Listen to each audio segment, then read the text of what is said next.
Hi guys. Tonight we wander into the flickering glow of a medieval hall, where smoke curls above rough tables, and the scent of tallow candles mixes with damp stone. Outside, the night stretches cold and deep, the kind of darkness that makes you wonder what's real and what's whispered. Somewhere between the creak of wooden beams and the hush of wind, a figure in a long cloak moves quietly, his face half hidden by the hood. He carries not a sword, but a bundle of parchment and a faint smell of crushed herbs. You probably won't survive this century, not with plagues, superstition, and bad dentistry, but at least you'll have some excellent bedtime stories to drift off with. So, before you get comfortable, take a moment to like the video and subscribe, but only if you genuinely enjoy what I do here.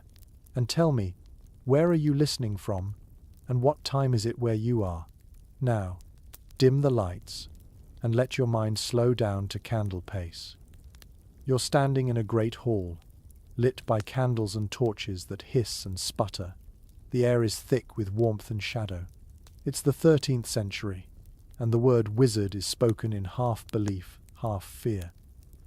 You watch servants hurry between long tables, setting down trenchers of bread and bowls of steaming broth. At the high end sits a noble, and beside him, a figure who seems slightly out of place. He wears no armor, no priestly robes, yet all eyes linger on him. He's the court's wise man, a counselor of dreams and omens. Maybe he once studied medicine or philosophy, but tonight he's a magician in every sense the crowd imagines. The candles flicker as you lean closer. In this world, magic doesn't mean fireballs and lightning. It's the art of understanding the hidden threads between things. A wizard's reputation rests not on spectacle but on knowing when a comet appears, what herbs cure melancholy, and how the stars tilt toward fate. In a sense, he's part scientist, part therapist, and part stage illusionist. He listens more than he speaks. And when he finally does, his words land like pebbles in still water, rippling through the imagination of everyone present. A mainstream historical fact drifts into view. Most so-called wizards were literate men in an illiterate age, often trained at universities or monasteries. They studied natural philosophy, the medieval term for science, and believed that the universe was a grand, divine puzzle waiting to be decoded. You imagine them poring over dusty scrolls, muttering in Latin, trying to understand the way metals change color in fire, or how the moon affects tides. It's all very serious until someone spills ale on their manuscript. Then comes the quirky side. One chronicler tells of a Welsh wizard who claimed he could summon fair weather by whistling through a hollow goosebone.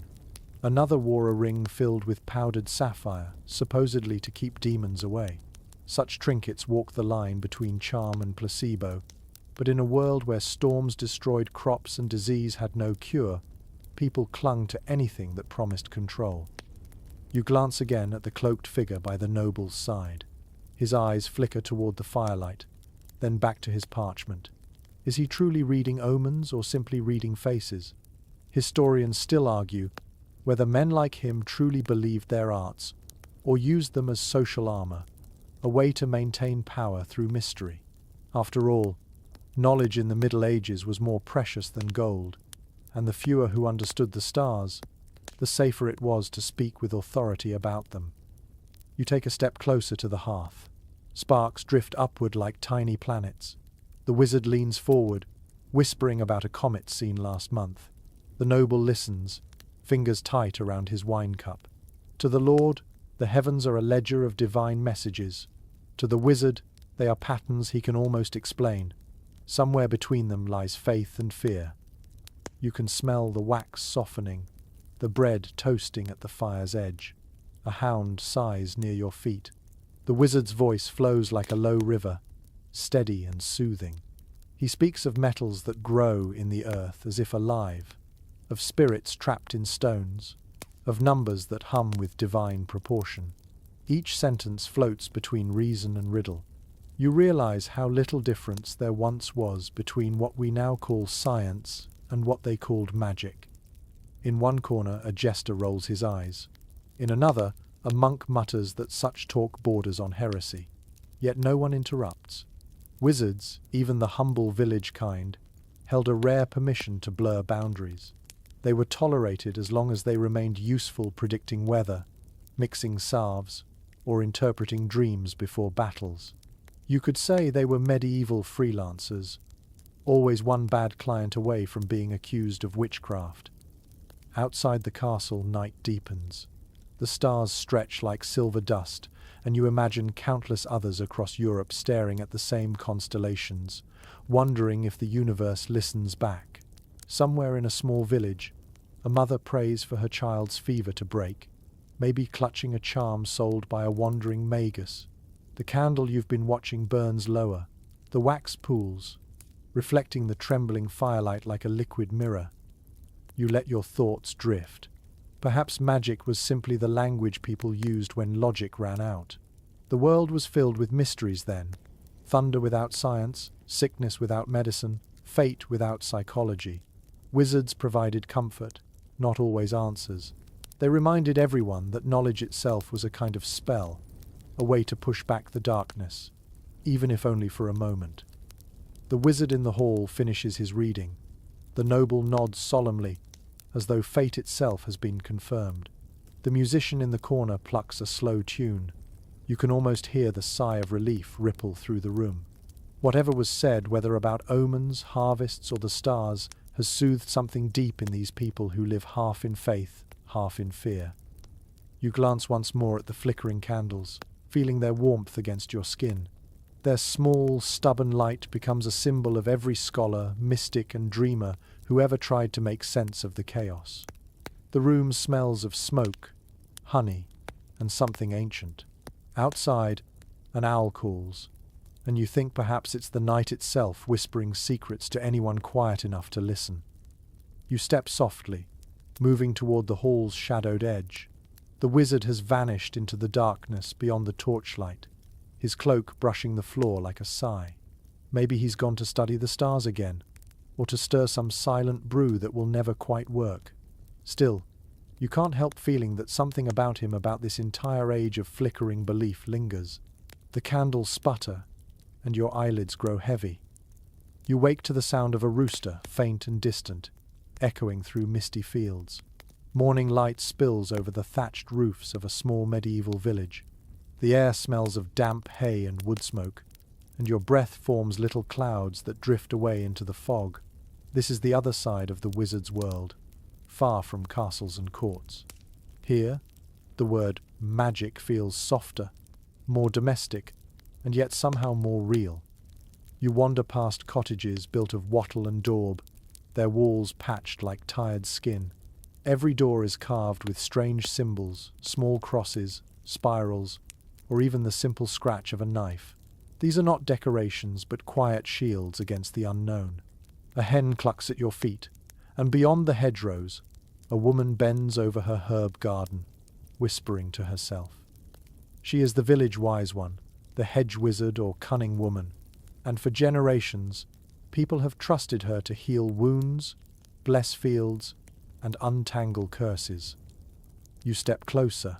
She looks up, her hands stained green from sage and thyme. Her eyes, grey and steady, give the sense that she already knows your question before you speak. She doesn't wear flowing robes or hold a staff. Instead, her tools are a bundle of herbs, a knife with a bone handle, and a few curious stones that glint faintly when the sun touches them.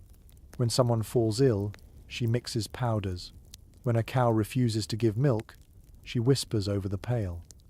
Her craft lives in the space between faith and folk knowledge, in the same rhythm as the seasons. The mainstream historical fact here is that such healers were often women, and they played an essential role in rural life throughout the Middle Ages. They kept practical medical knowledge alive long before physicians reached the countryside. Most of their spells were actually herbal recipes written down in memory rather than books. Mint for digestion, mugwort for sleep, willow bark for pain. Science, centuries later, would prove much of it effective. But in this world, knowledge without Latin carried suspicion. You crouch beside her table. A clay bowl holds something dark and sticky. She stirs it with care. Honey and soot, she murmurs, for the lungs. The mixture smells both sweet and strange, a bit like roasted chestnuts. She dips her finger, tastes it, and nods. It'll do. Then she laughs softly and gestures for you to sit. You realize that even laughter feels like magic here, something rare and practical at once. A quirky story floats through your drowsy mind. In one parish record from 15th century England, a healer claimed she could stop bleeding with the sign of St. Agnes. She would press her thumb to the wound and whisper a short verse that sounded half prayer, half rhyme. Sometimes it worked. People said she had the touch. Others said she had made a bargain. That tension between blessing and blasphemy followed these wise folk everywhere. The hedge wizard before you takes a different approach. She believes every plant has a soul. When she picks valerian, she apologizes to it. When she burns rosemary, she says it drives out bad spirits but also cleans the air. Her logic makes sense in a poetic way. She lives by patterns, moon cycles, tides, growth, decay. Historians still argue whether such practices were rooted in ancient paganism or simply an older form of rural science. The truth likely weaves between both, tangled like the roots of her herbs. She motions for you to help. You grind a handful of dried nettles in a wooden mortar, the texture rough and fragrant. She adds a drop of oil, a pinch of salt, and a whisper that sounds like gratitude. "It's not the words," she says quietly. "It's the will." You notice that she keeps a small charm around her neck, a tiny pouch tied with red thread. Inside might be salt, breadcrumbs, or a scrap of parchment. Whatever it holds, it feels heavier than its size, as though it carries not superstition but memory. Outside, a farmer arrives with worry in his eyes. His daughter, he says, has been feverish for days. The healer nods, listening, and gathers what she needs: a bottle of vinegar, a handful of elderflowers, a feather from a goose. She asks the farmer to bring fresh water from the stream. When he leaves, she turns to you. "If you speak gently," she says, "the sick can hear something beyond pain." You wonder if she means prayer, or maybe something simpler, kindness disguised as ritual. You follow her through the village. Children watch from doorways, whispering about her potions and powders. One boy crosses himself as she passes. She doesn't seem to notice. When you reach the sick girl's house, the air is warm and heavy. The healer kneels by the bed, touches the girl's forehead, and begins to hum softly. No Latin, no dramatic gestures, just a rhythm that feels older than any church. She wipes the child's skin with vinegar and lays the elderflowers on her chest. The smell is clean and green, like spring rain. You see the tension in her hands, the patience in her breath. Later, outside, the farmer presses a few coins into her hand. She refuses them. "You'll need those," she says. "Pay me with milk when the cows give again." It's not charity exactly. It's the way the village balances its trust. As the sun sets, you sit beside her hut, watching smoke curl from the small chimney. The world here feels steady, humming quietly between nature and necessity. You realize how much of medieval life depended on people like her, half healer, half storyteller. She tells you about the time she predicted rain, by the way, snails climbed her wall, and how she once cured a night's rash with crushed poppy seeds and prayer. Her laugh returns, low and comforting. Before you leave, she hands you a small object wrapped in cloth. "A charm," she says, "for peaceful dreams." Inside is a single lavender sprig, tied with a thread of gold hair. You thank her, unsure whether to believe or simply to smile. The moon rises, pale and wide, casting silver on the thatched roofs. Somewhere, a wolf howls. You slip the charm into your pocket, feeling its faint warmth through the fabric. You think about how magic once grew quietly in gardens and kitchens, hidden inside the daily rhythm of ordinary lives. The wind carries the scent of thyme and smoke, and for a moment, everything feels suspended, half myth, half memory. You breathe in, slow and deep, as if the air itself has healing in it. The morning mist smells faintly of charcoal and melted wax. You follow a narrow path that winds behind the monastery wall and descends toward a cluster of workshops. The air grows heavier with every step, tinged with the scent of sulfur and vinegar. Somewhere ahead, glass shatters, followed by a muffled curse in Latin. You have reached the world of the alchemists, where science, superstition, and faith melt together inside glowing furnaces. Inside one of the dimly lit chambers, a figure bends over a table cluttered with instruments. Brass scales gleam beside glass flasks, and strange powders spill across parchment scribbled with symbols. This man is not a sorcerer in the storybook sense. He is an experimenter, part chemist, part dreamer. His robe is singed, his fingers stained black. He mutters calculations to himself, while a steady drip of condensation falls from the ceiling into a cracked basin. Historical evidence shows that alchemy was as much philosophy as it was chemistry. Medieval practitioners believed that all matter shared a divine essence, and if one could understand that essence, lead could become gold, sickness could become health, and ignorance could transform into enlightenment. The pursuit was never only about riches, it was also about purity of the soul, about finding the eternal within the material world. The alchemist you watch is heating a mixture of mercury and sulfur in a small crucible. He leans close, eyes bright, waiting for a sign. The smell is sharp enough to sting your nose. When the mixture sputters, he quickly adjusts the flame, whispering what sounds like a prayer or a mathematical formula. The line between the two is thin here. Every movement is careful, almost reverent. In his mind, the furnace is both laboratory and altar. From surviving manuscripts, we know that medieval alchemists recorded their experiments in a language that reads like poetry. They wrote of the marriage of metals, the green lion, and the red king, using allegory to hide both their knowledge and their failures. Some scholars think these metaphors protected secrets from the uninitiated. Others believe they were meant to describe inner transformation, not literal recipes. In truth, even the alchemists themselves may not have agreed. One curious anecdote tells of a French monk who claimed he had seen liquid gold flow from an ordinary pebble after 40 days of prayer and fasting. His abbot dismissed it as exhaustion, but word spread, and pilgrims came to see the stone. When the monk refused to show it, rumors grew that the devil had whispered the formula to him in a dream. No one ever found the pebble again, yet his name lingers in marginal notes centuries later, scribbled by men chasing the same shimmer. You wander deeper into the workshop. The walls are lined with shelves stacked with jars labelled in Latin: vitriol, sal ammoniac, aqua fortis. The light from the furnace makes the glass glow like jewels. The alchemist pauses to study a small text written in cramped handwriting. He traces the diagrams with a trembling finger. The pages smell of vinegar and ink. You realize that every discovery here comes at the price of patience, accidents, and sometimes poisoned lungs. Many experts remain divided on whether alchemists actually believed they could make gold. Some argue they were early scientists exploring metallurgy and medicine under the veil of secrecy.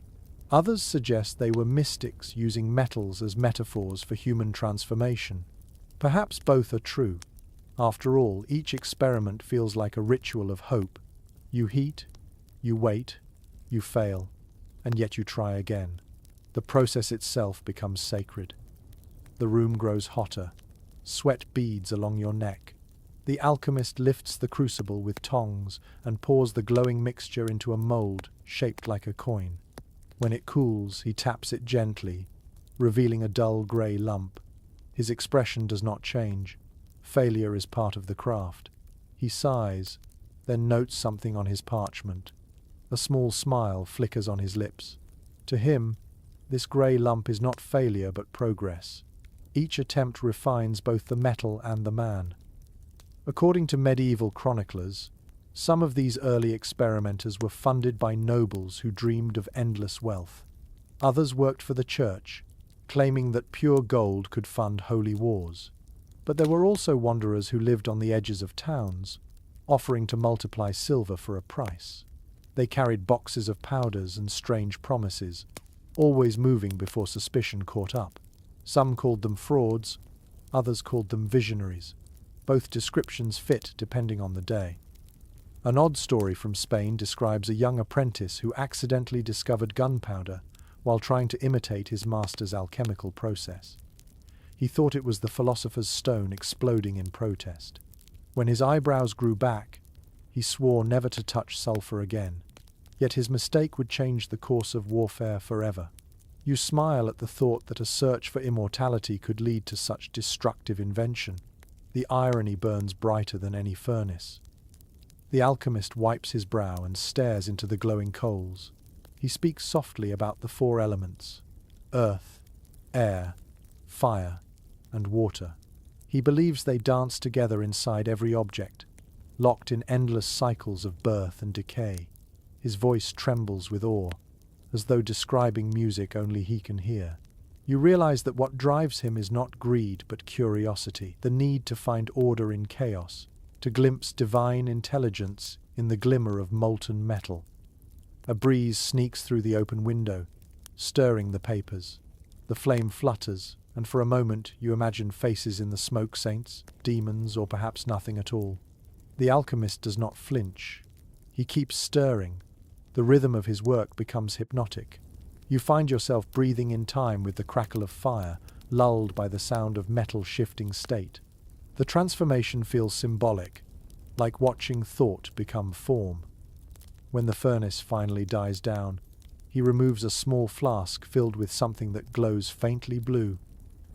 It is not gold, not eternal life, not even a cure for the common plague. Yet he gazes at it with quiet triumph. Proof, he whispers, that matter listens.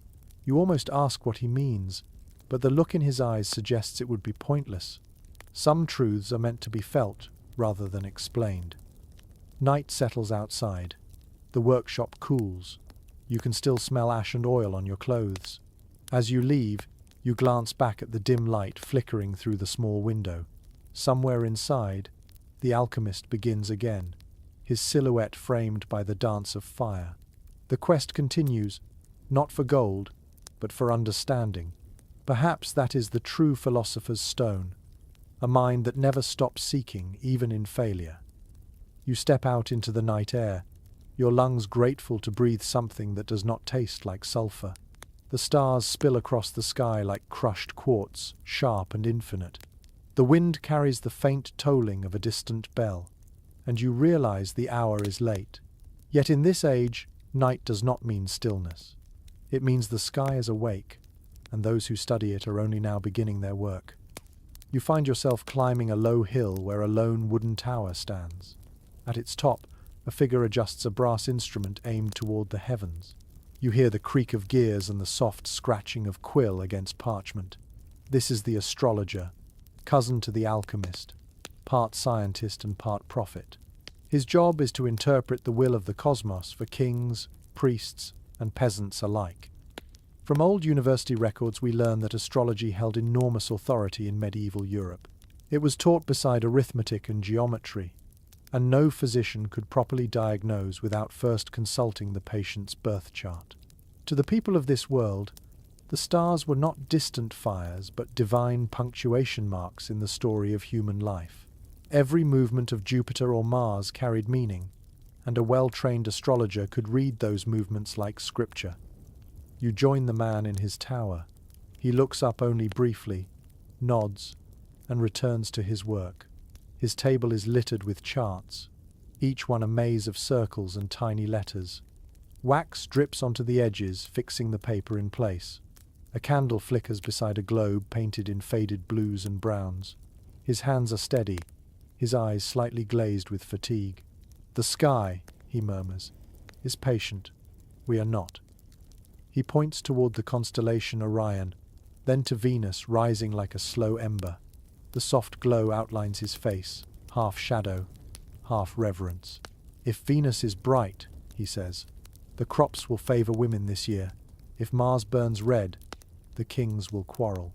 It sounds superstitious at first, but you soon realize his predictions are carefully reasoned. They rest on centuries of observation, patterns recorded by scholars who passed their notes from one generation to the next. According to surviving star tables from the period, medieval astronomers often relied on Arabic and Persian manuscripts. These texts introduced mathematical precision into Europe's understanding of the heavens. The astrologer before you likely learned his craft from translations of scholars like al-Khwarizmi or al-Battani. His Latin notes are filled with Arabic numerals, proof of a knowledge that traveled continents before reaching this wooden tower. One curious story tells of a royal astrologer who predicted a nobleman's death during an eclipse. Terrified, the nobleman locked himself in his chamber with guards at every door. But as the moon darkened, a servant carrying wine stumbled, broke a glass, and cut the noble's throat by accident. Some said fate had found a loophole. Others said the astrologer merely guessed well.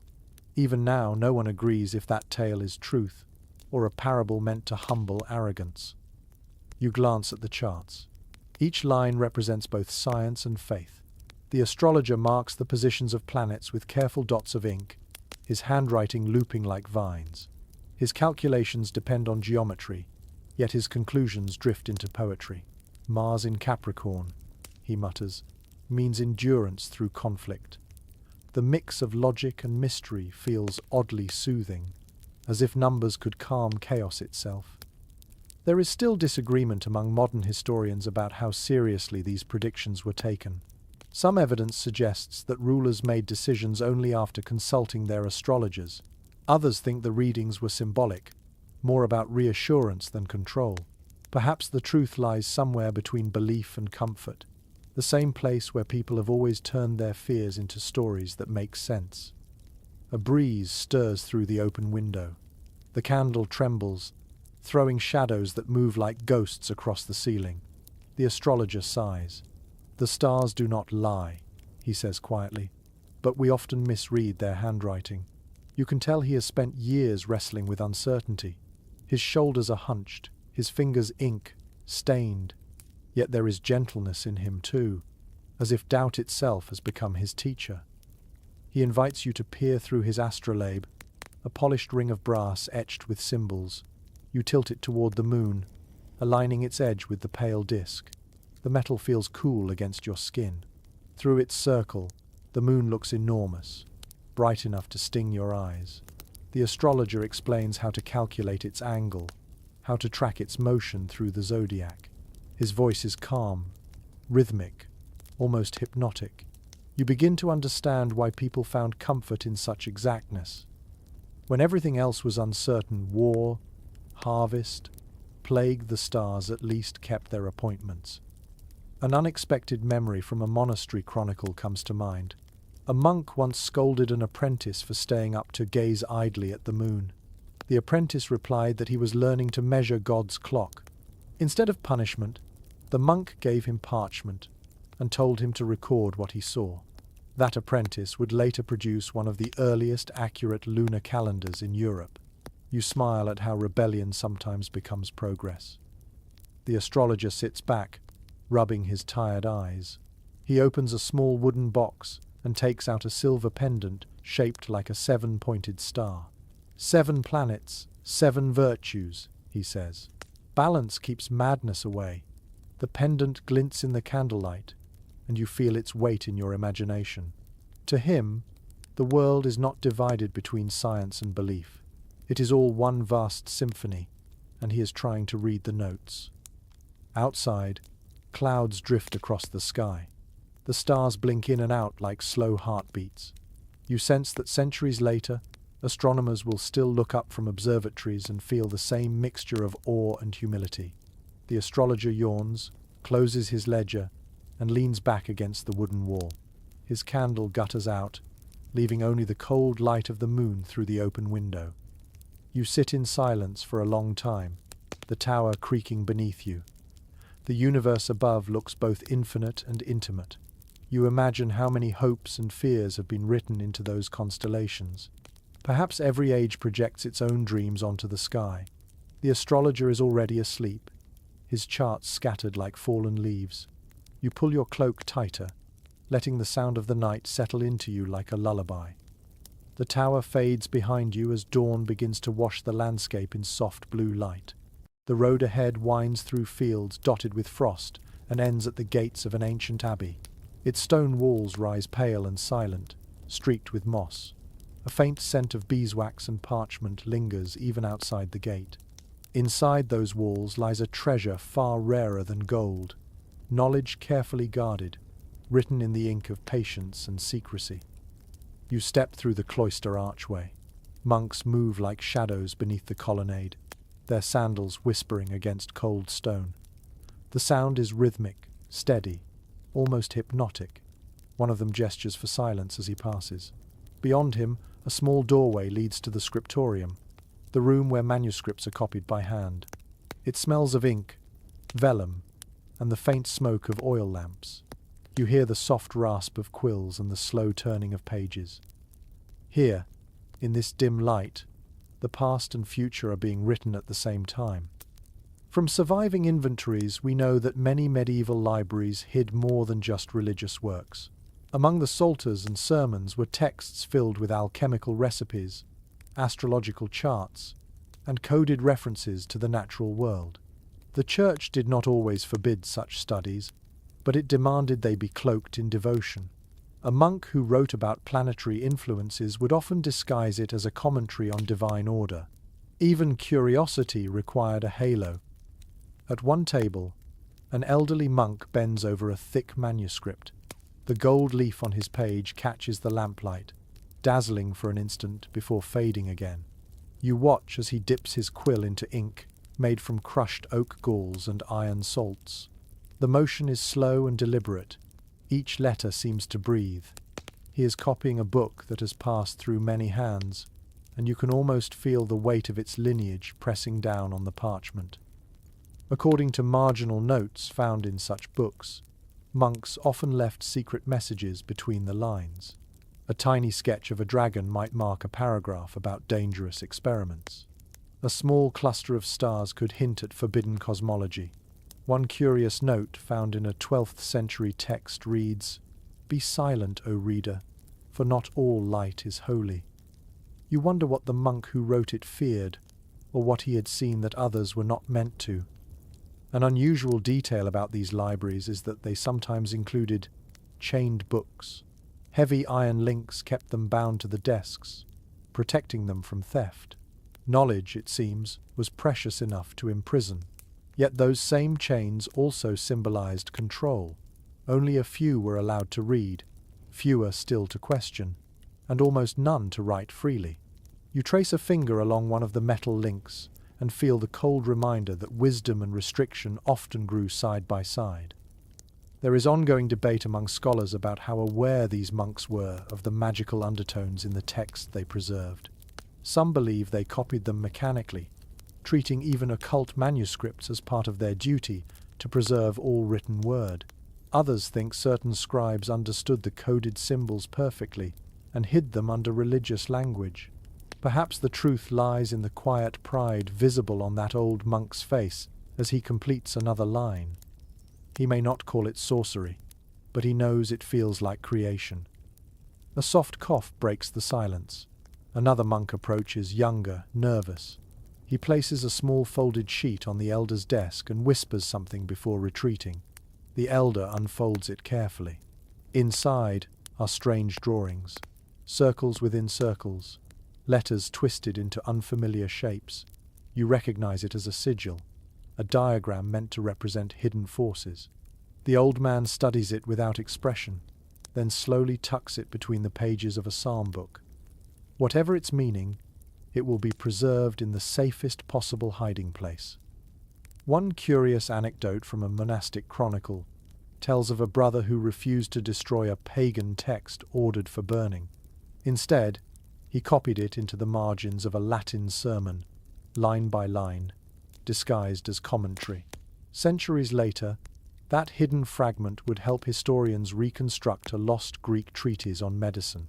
The irony is beautiful in its quiet defiance. Even obedience can hide rebellion if written with care. You move through the scriptorium, watching as the light shifts across the desks. The monks' faces glow with concentration, Occasionally one looks up to stretch his fingers or mouth a silent prayer. The rhythm of quills scratching becomes almost like rain. You can sense the deep peace of their work, even if it is tinged with secrecy. Each stroke of ink feels like a heartbeat in a long, patient body of knowledge. In the corner, a small shelf holds unfinished manuscripts. You recognize some as Bibles, others as bestiaries filled with impossible creatures. One shows a lion with a human face, another a serpent biting its own tail. These images are not meant to deceive. They are attempts to explain mysteries through pictures. Medieval imagination did not separate the spiritual from the natural. The visible world was only a mirror of the invisible one. A fascinating record from the 14th century describes a monk in Florence who illustrated comets as angels with burning swords. To him, the universe was alive, its symbols overlapping. If he had seen a telescope, he might have called it a relic rather than a tool. You realize how different yet familiar their curiosity was. They sought patterns, connections, meaning the same things we still chase, though we now use different words. The elder monk finishes his page. He sprinkles fine sand over the wet ink to dry it, then lifts the parchment with trembling hands. His eyes gleam with pride. "A good line," he whispers to no one. You lean closer and see that the text reads, "God hides his wisdom in every grain of dust." The words are simple, but carry the quiet conviction that even the smallest act of writing can be sacred. Outside the window, the first sunlight slants through the arches, illuminating the tiny motes of dust floating in the air. They shimmer like stars in miniature.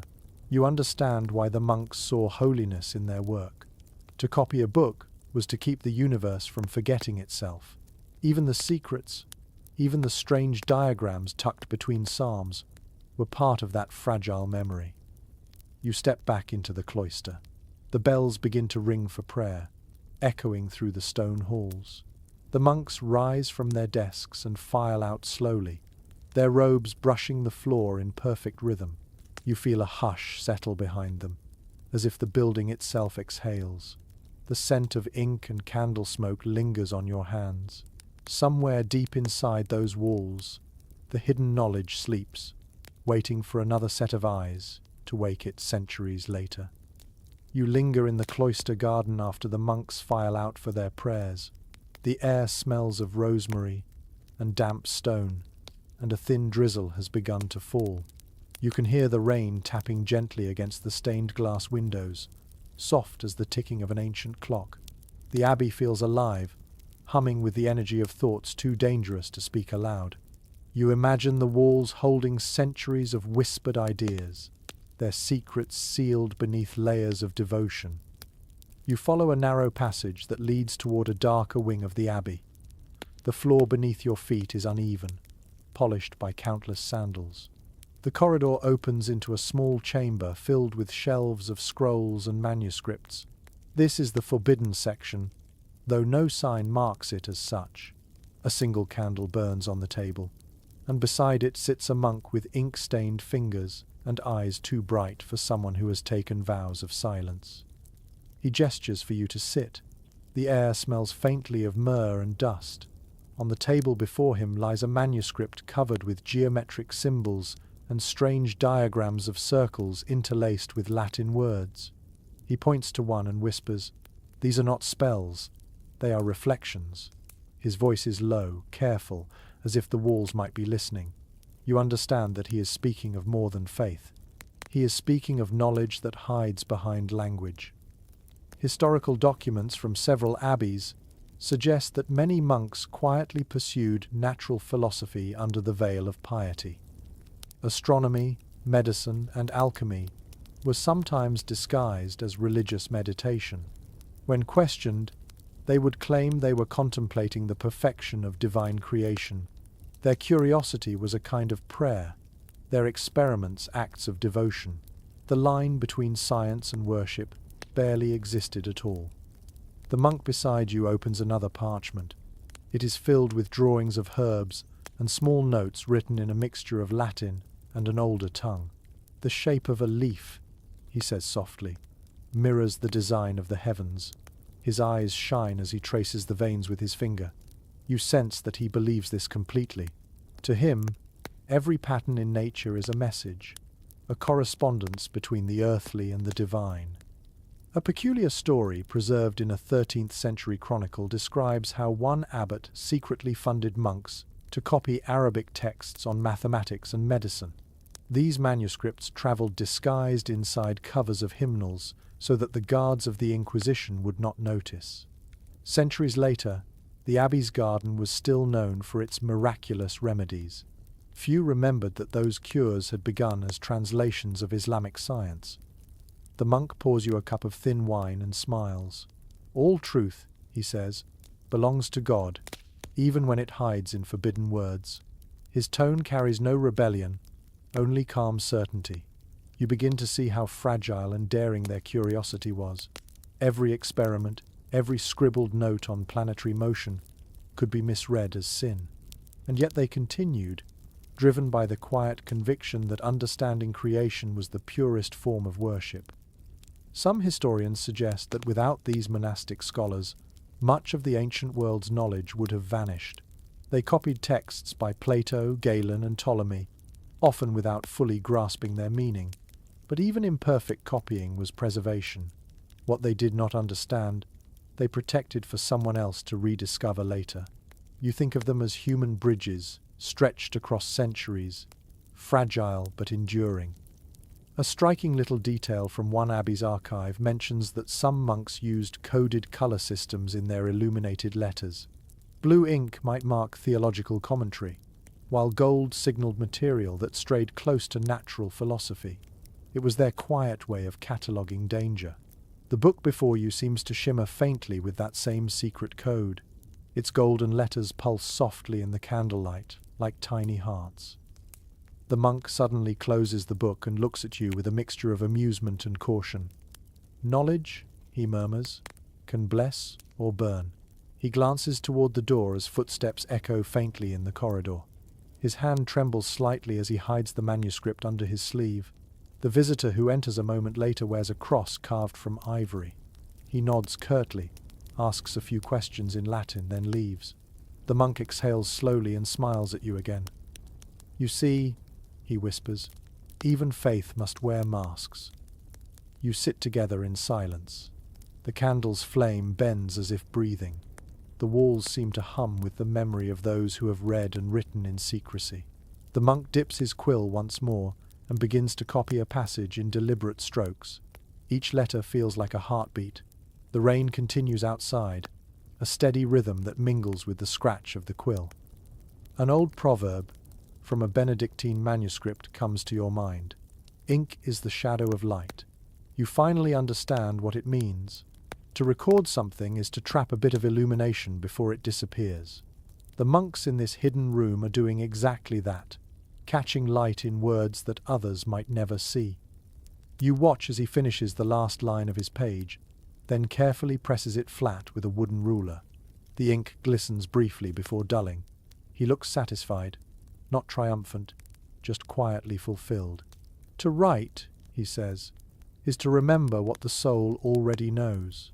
His words settle into you like warmth spreading through the cold air. When you leave the chamber, the corridor feels longer than before. The chanting of the other monks echoes faintly from the chapel. You pass a window and notice the rain has stopped, leaving the garden glistening under pale sunlight. The herbs shimmer as though blessed. Somewhere behind you, the monk's candle flickers out, and the scent of ink lingers in the air like the ghost of thought itself. As you step into the courtyard, you realize that much of what survives from this world endures not because it was celebrated, but because it was hidden. Knowledge, like fire, needed both shelter and courage to stay alive. You walk on, your footsteps soft against the stones, carrying that quiet defiance with you as the bells toll again in the distance. The bells fade behind you as you follow a dirt path leading away from the abbey. Mist curls across the fields, wrapping the land in pale silence. In the distance, banners ripple above a stone fortress, and you can already hear the faint music of lutes drifting from within. The air smells of wet grass and roasted meat. You are approaching the world of nobles and kings, where knowledge wears velvet and superstition is dressed as ceremony. You pass under an archway into the great hall. Firelight dances across tapestries embroidered with beasts and constellations. The chatter of courtiers fills the air, but their laughter dies as a man enters, wearing a robe of deep blue and holding a staff carved from ash wood. The crowd parts for him. He is not a knight, nor a priest, but something in between. His eyes glint with intelligence and quiet confidence. Everyone calls him the royal astrologer, though people whisper the word magician when they think no one is listening. Contemporary records tell us that medieval courts often employed men like him. They were part mathematician, part advisor, and occasionally part illusionist. Kings trusted them to interpret omens, to choose the right day for a coronation, or to mix a potion to heal melancholy. These men occupied a precarious position. Their wisdom was valued, but their mystery invited suspicion. Too much success, and envy would follow. Too much failure, and the stake awaited. The court magician moves toward the throne, his robe brushing the floor. He carries a small brass sphere, the kind used to demonstrate planetary motion. The king, a heavy man with a jeweled crown, watches with curiosity. "Tell me," the king says, "when shall I ride to war?" The magician bows slightly, placing the sphere on the table. The candlelight gleams off its metal rings. "Your Majesty," he says, "the stars favor patience. Mars burns too brightly. Wait until the moon is young again." According to a chronicle from the late 14th century, monarchs consulted such readings before major decisions. Astrology shaped politics as much as strategy did. When the English King Edward III launched his campaign in France, his astrologer had already chosen an hour of victory for the first battle. Whether coincidence or design, the army triumphed, and the astrologer's reputation soared. It is easy to see how a clever man could wield enormous influence in this uncertain world. One strange anecdote from a court in Bohemia describes a magician who created a mirror said to reveal betrayal. When the queen looked into it, she claimed she saw her husband with another woman. The king smashed the mirror in fury, only to find it empty of reflection. The magician vanished that night, leaving behind only shards and legend. Even now, historians debate whether this was a trick of optics or an elaborate performance to manipulate power. The magician before you works in subtler ways. His table is filled with powders, vials, and small bundles of herbs tied with silk. He selects one and drops it into a cup of wine. The liquid fizzes and glows faintly. The courtiers gasp. "For courage," he says with a small smile. The king drinks, and the hall breaks into relieved laughter. You notice that the magician does not drink himself. His expression remains calm, distant, as if his true thoughts lie far beyond this noisy chamber. From royal letters preserved in archives, we learn that such advisors often doubled as spies. They carried coded messages disguised as horoscopes or love charms. Their knowledge of symbols and mathematics made them perfect couriers for secrets. One document from France mentions a wise man of the stars who smuggled battle plans inside a diagram of the zodiac. Few could read it, and fewer would dare question it. A curious rumor from Italian courts claims that some magicians prepared talking heads made of bronze, devices powered by hidden bellows and wires. These contraptions could appear to speak simple phrases when heated by candles. The illusion was enough to convince nobles that their magus communed with angels. Whether or not such machines truly existed, the story reveals how the line between wonder and deception blurred easily under candlelight. Scholars remain divided on whether these royal advisors were true believers in their arts or clever performers who understood psychology better than anyone. Perhaps they were both. The magician at this feast watches every gesture, every flicker of doubt on the king's face, as if reading a private constellation written in human expression. His magic is not only in his tools, but in his timing. The hall quiets as he steps forward again. "Majesty," he says softly, "I have seen a dream in the stars. There will come a storm, but if you hold faith, it shall pass." The courtiers murmur. The king nods gravely, his confidence renewed. The magician turns away, concealing a faint smile. His words have cost nothing but may save his life. You stand near the window, watching the snow begin to fall outside. The night presses close against the stained glass, turning the colors of saints and angels into fragments of shifting light. Behind you, laughter rises again, the tension forgotten. The magician slips quietly through a side door, disappearing into the shadows. Later, you find him alone in a narrow corridor, removing his heavy robe. Without the trappings of ceremony, he looks tired, almost fragile. Kings need omens, he says softly, because truth frightens them. He pours wine into a cup and offers it to you. Do you believe the stars decide? He asks. You hesitate. His eyes meet yours, calm and knowing. Neither do I, he says, smiling faintly, but they listen. Outside, the snow thickens, blanketing the courtyard in silence. The candles in the hall gutter and fade. You imagine him returning to his chamber, opening his secret notebooks filled with equations, dreams, and perhaps a few lies that have become truths with time. His kind will vanish one day, replaced by scientists and bureaucrats. Yet the spark he carries, the hunger to make meaning from mystery, will survive. As you walk away from the castle, the night feels softer, almost kind. The snow glows faintly under the moon. Somewhere behind you, a single window stays lit, and you know the magician is still awake, charting the invisible sky that hovers just beyond human reason. The road from the castle winds downward, through sleeping villages and frost-covered fields. You follow it until the air thickens with the scent of wood smoke and something faintly metallic, like old coins and rain. A new kind of magic lives here, humbler but no less serious. You hear it in the creak of doors, the hush of whispered charms, and the clinking of glass jars lined up on crooked shelves. A cottage stands at the edge of the woods, its windows glowing faintly. Inside, bottles of coloured liquid catch the firelight like jewels. The shelves are crowded with feathers, bones, herbs, and curious tokens. A woman stirs a pot over the hearth, muttering softly to herself. Her cat curls at her feet, tail flicking lazily. This is the world of folk magic, of charms and witch bottles and protection spells that smell of smoke and vinegar. Parish records from the 16th century reveal that almost every village had someone who understood these rituals. They were not grand sorcerers, but everyday guardians of small miracles.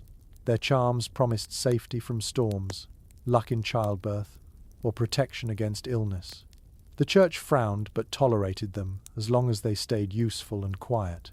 The people, however, trusted them far more than they trusted distant priests. The woman lifts the lid of a small clay jar. Inside floats a strange mixture of pins, nails, and hair sealed in thick liquid. For turning back envy, she says softly. You bury it by the doorstep, mouth toward the sunrise.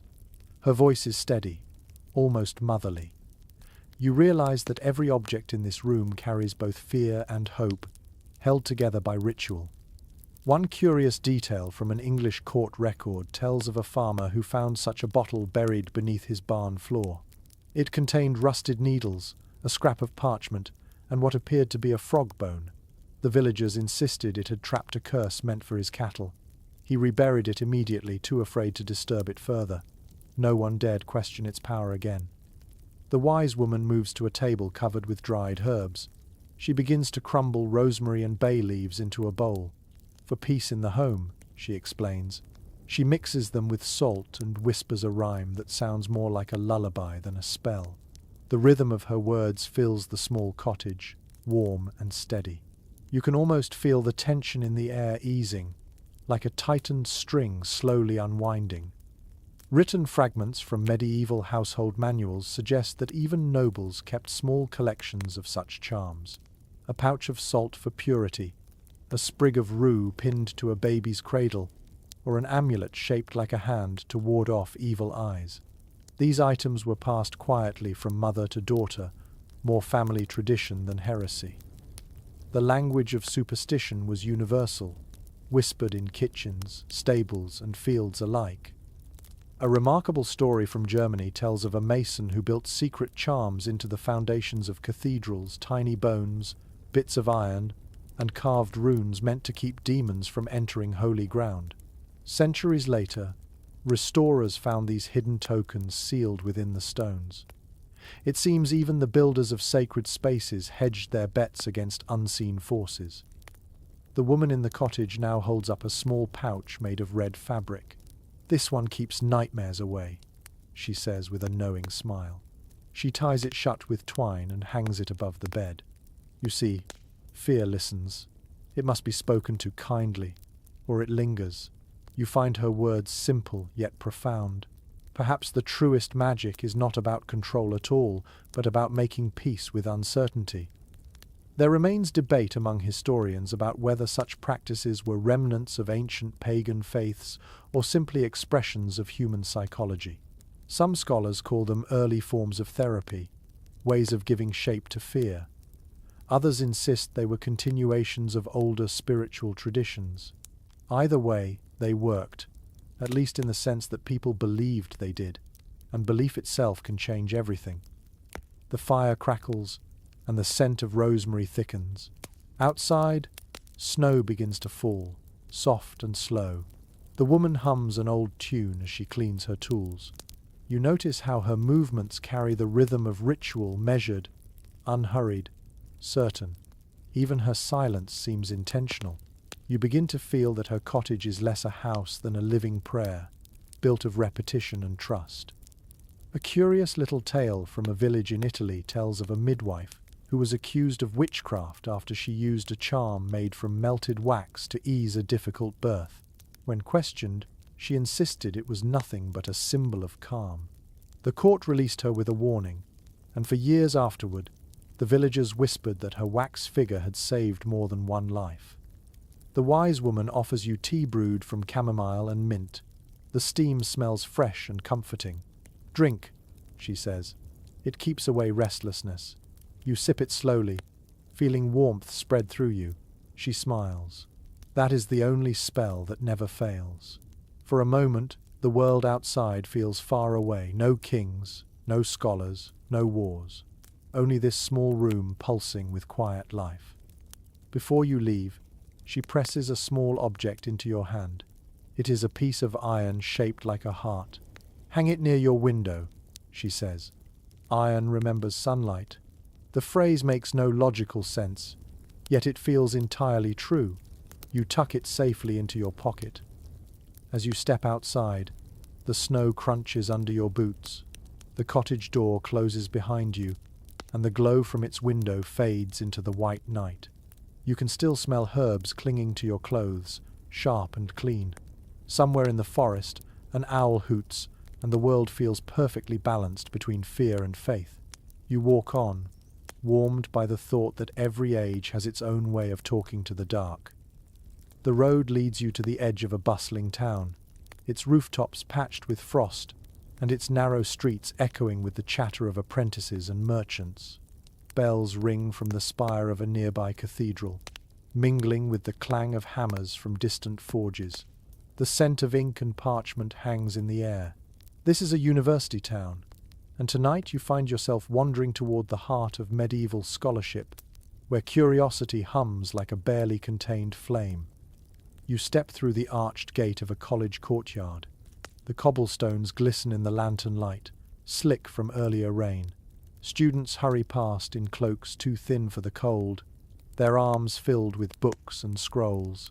Laughter, debate, and the creak of old doors blend into a single restless rhythm.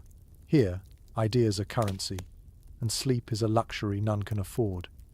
Records from Bologna, Paris, and Oxford tell us that medieval universities were both rigorous and chaotic. They were places where theology sat beside astronomy, medicine beside alchemy. Knowledge was treated as a grand puzzle, every discipline a different piece waiting to fit together. Professors lectured in Latin to rooms filled with eager, exhausted students, each scribbling notes on scraps of parchment by candlelight. You follow one such student into a narrow building that smells of wax, wool, and damp paper. His name is Peter, though everyone calls him the Owl because he never seems to rest. His chamber is little more than a bed, a chest, and a small table piled with texts. On the top lies a copy of Aristotle's Physics, beside a worn grimoire filled with diagrams of circles and symbols that do not belong to philosophy alone. He smiles at you, eyes bright with sleepless excitement. They say truth hides between subjects, he says, so I read everything. According to correspondence preserved from the period, students often dabbled in what was politely called experimental philosophy. In practice, it meant mixing alchemical tinctures, testing magnetism, and even attempting minor illusions to demonstrate natural laws. The lines between curiosity and heresy were dangerously thin, but youth rarely fears boundaries. Peter lights a candle and shows you a set of glass flasks. I borrowed these from the apothecary, he confides, though his grin suggests theft is more accurate. Inside one flask, colored vapors swirl like living smoke. Sulfur and salt, he says proudly. If I can make them balance, perhaps I can make metal breathe. His words echo the dreams of countless seekers who came before him. One account from a Paris student in the early 14th century tells of a lecture that ended in chaos when a demonstration of distillation exploded, covering everyone in rose oil and soot. The master declared it a divine sign against vanity, but the students wrote songs about it for weeks. You can almost imagine Peter doing the same, half learning, half rebelling, always chasing wonder. A rare letter from a university rector notes that alchemy was tolerated as long as it was framed as the study of God's hidden architecture. Scholars understood that the cosmos was ordered by divine logic, and to uncover that order was to glimpse a fragment of eternity. Yet the same letter warns that unrestrained curiosity leads the soul astray. It is easy to see how learning in this world was both liberation and temptation. Peter pulls a worn piece of parchment from his chest. It is a chart mapping the relationship between planets, metals, and human emotions. Gold corresponds to the sun and courage, silver to the moon and purity, Mercury to intellect. It all connects, he whispers. The heavens, the body, the heart. If I can trace the pattern, I will understand everything. His faith in knowledge is almost tender, fragile in its intensity. Historians continue to discuss whether such connections were taken literally or metaphorically. Some scholars argue that students like Peter believed in physical influence between stars and souls. Others think it was simply a poetic framework for understanding nature. Perhaps it was both a reminder that beauty and reason once spoke the same language. You glance around his room. On the windowsill sits a tiny crucifix, beside a jar filled with pebbles shaped like stars.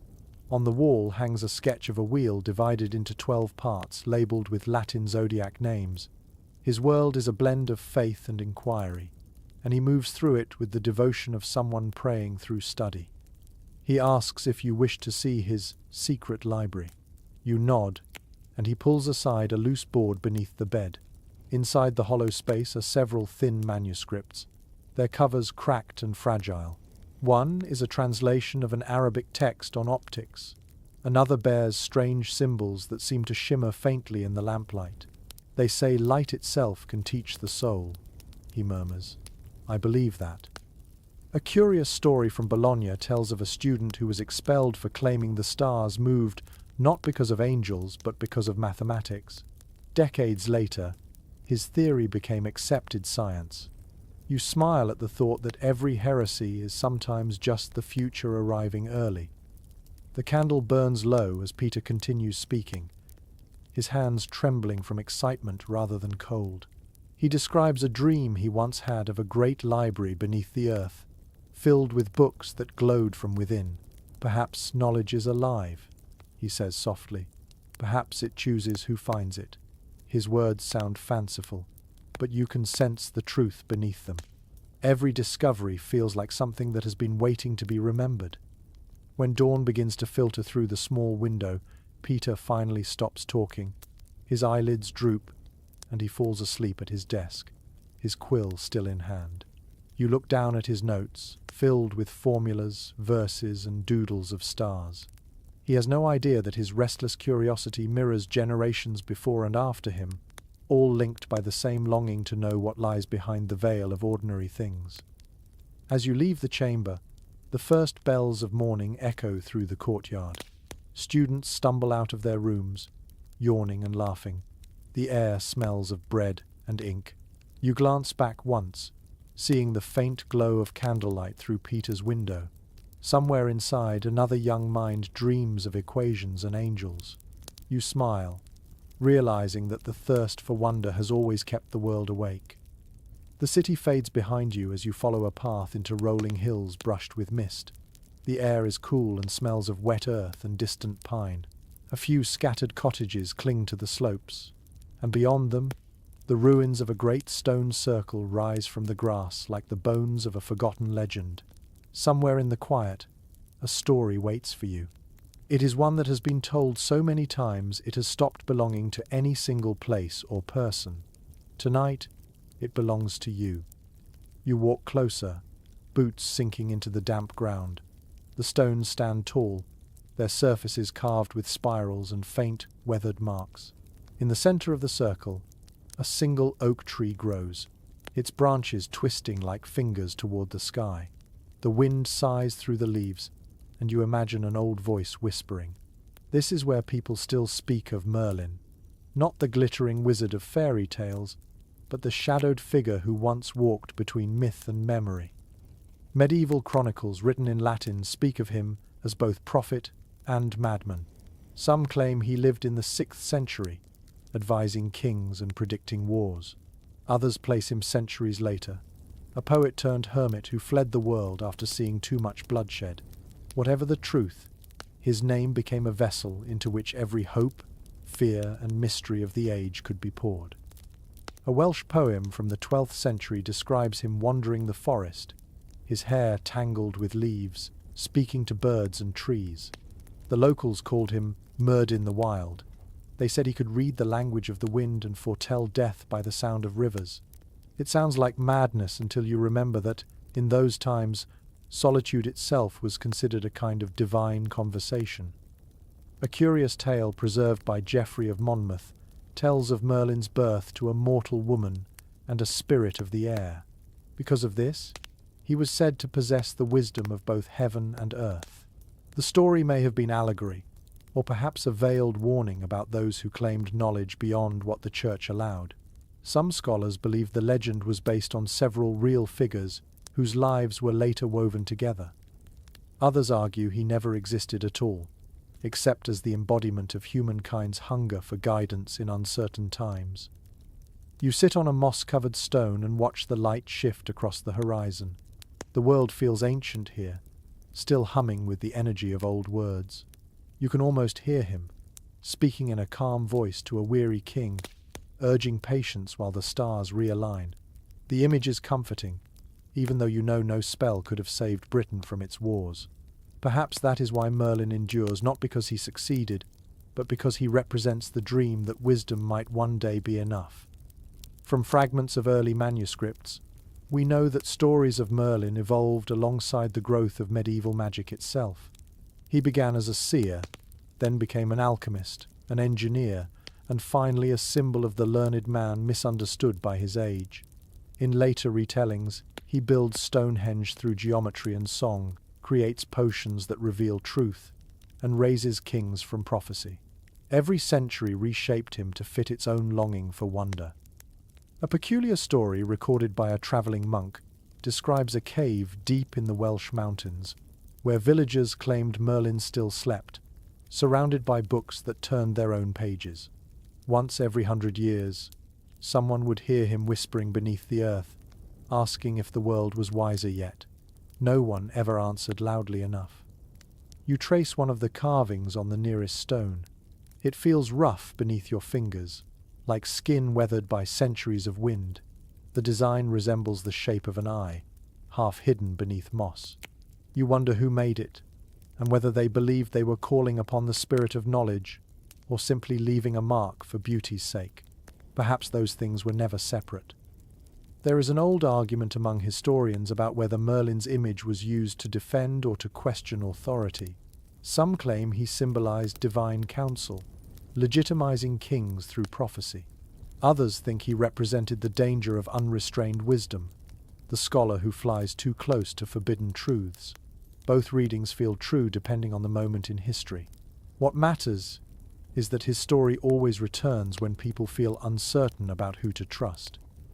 A chill wind moves through the stones, carrying the faint scent of rain. The oak tree rustles as if exhaling.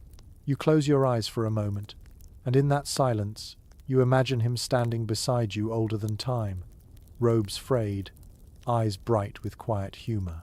Magic, he says softly, is only the patience to listen when the world speaks slowly. The voice fades, but the words remain. A legend from northern France claims that a glass tower stands hidden by enchantment in the middle of a lake. Inside, Merlin dreams endlessly, keeping watch over the balance of the world. When the waters ripple, it means he is turning a page in one of his eternal books. Fishermen still swear they have seen the glow of candlelight under the surface on calm nights. You open your eyes and notice how the mist thickens around the stones. The air hums with a strange vibration, part wind, part memory. You realize that places can remember stories even when people forget them. The ground beneath your feet feels alive, as though the soil itself is holding on to old words that refuse to die. When you finally stand to leave, the world has grown quiet again. The oak sways gently, its leaves dripping with dew. The horizon burns faintly gold where dawn begins to rise. You take one last look at the stone circle and feel as though you have stepped out of time. Somewhere in the distance, a crow calls, and you think you hear a whisper that could be laughter or simply the wind passing through ancient names. As you walk away, the first light of morning catches the carvings on the stones, and for a moment they gleam like letters in a book you almost understand. Perhaps Merlin was never a man at all, but a language the world invented to describe its own longing to be known. The dawn brightens as you descend from the hills, the cold wind carrying the scent of sand and spice. The air feels different here, warmer, filled with the faint hum of a caravan bell in the distance. You close your eyes for a moment and imagine yourself far from the mist of Britain, crossing golden dunes where the sky blazes like molten copper. The story now travels east, following the trail of wisdom that once flowed from Baghdad to Cordoba, from the sands of Arabia to the libraries of Europe. You find yourself standing at the edge of a city that glows in the heat. Its walls shimmer under the sun, and domes of turquoise rise above the skyline. In the marketplace, you hear the calls of merchants selling paper, ink, and brass instruments shaped like stars. The smell of dates and frankincense mingles with dust. This is the world of the Arabic alchemists and translators, whose work would become the heartbeat of medieval science. Historical evidence shows that during the 8th and 9th centuries, scholars under the Abbasid caliphs gathered ancient texts from Greece, Persia, and India. They translated them into Arabic and expanded upon their ideas. In Baghdad's House of Wisdom, thinkers studied mathematics, medicine, and alchemy side by side, guided by the belief that all knowledge came from one divine source. They preserved what Europe had nearly forgotten and added insights of their own. You follow a scholar through the arched doorway of a library. The cool air inside smells of papyrus and ink. Shelves stretch upward, filled with scrolls and bound manuscripts. The scholar, dressed in a flowing robe, places a brass astrolabe on the table. "This," he says softly, "is how we read the sky." His hands move gently over the device, aligning its plates. Each star has a name, and every name carries a story. From preserved treatises, we know that Arabic astronomers mapped the heavens with remarkable precision. They gave names to stars that are still used today: Aldebaran, Altair, Vega. Their measurements improved upon Ptolemy's work and helped sailors navigate across oceans. Yet many of these scholars were also alchemists, searching not for gold, but for the essence of perfection. To them, science and spirituality were not enemies, but reflections of each other. A curious legend tells of Jabir ibn Hayyan, sometimes called Geber in later Latin texts. He was said to have written over 100 works on chemistry, astrology, and philosophy. Some claim he discovered how to create elixirs that could purify metals and souls alike. Others believe he never existed as a single person, but represented an entire tradition of thinkers who signed their work with one shared name. Either way, the legacy of Jabir changed the world.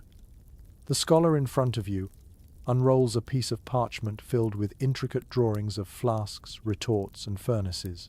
The body, he says, is made of the same matter as the stars. When we study one, we learn about the other. His words carry a rhythm that feels both mystical and logical. You realize how their view of the universe differed from that of the fearful monasteries of the West. Here, curiosity is not suspicion, it is faith in motion. One vivid account from Cordoba describes scholars working late into the night, translating Greek works into Arabic by lamplight, while students copied them into Latin for future generations. The room would glow gold with oil lamps, the air heavy with the scent of ink. They spoke softly in many languages, bridging centuries with every line they wrote.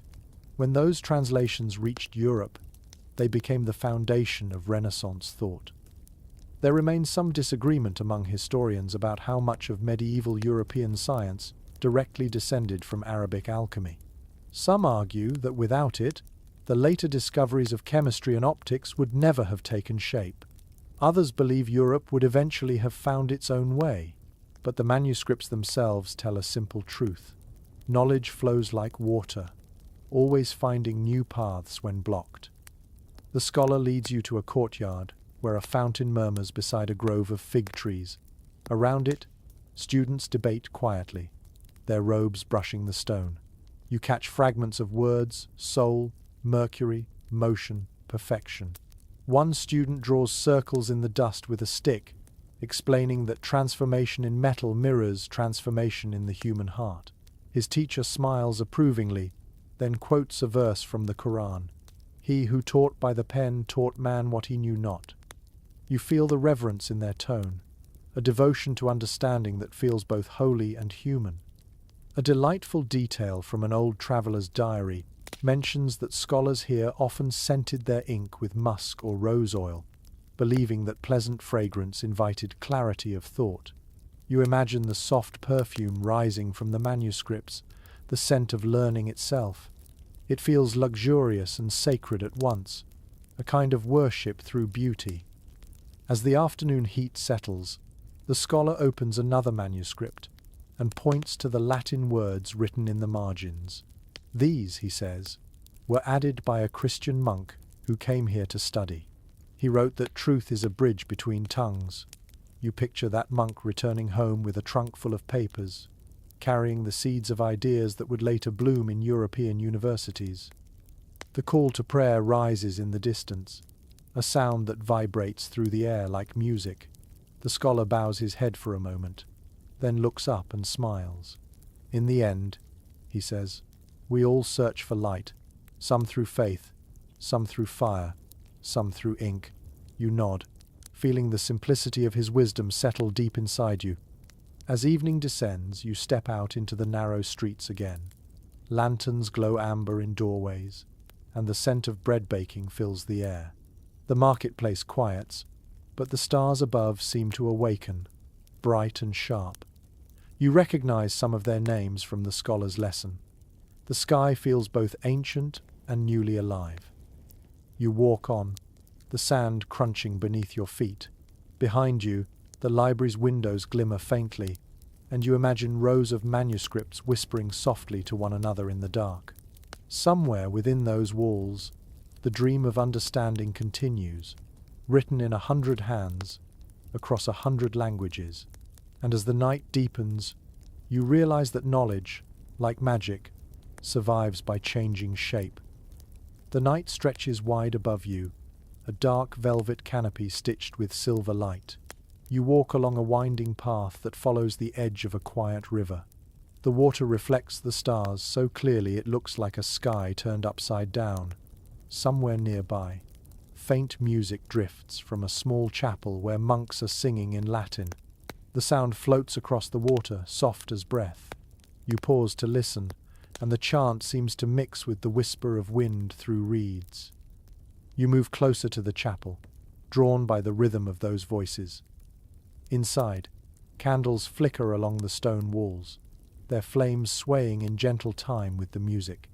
A group of scholars sits at long wooden benches, not to pray, but to study.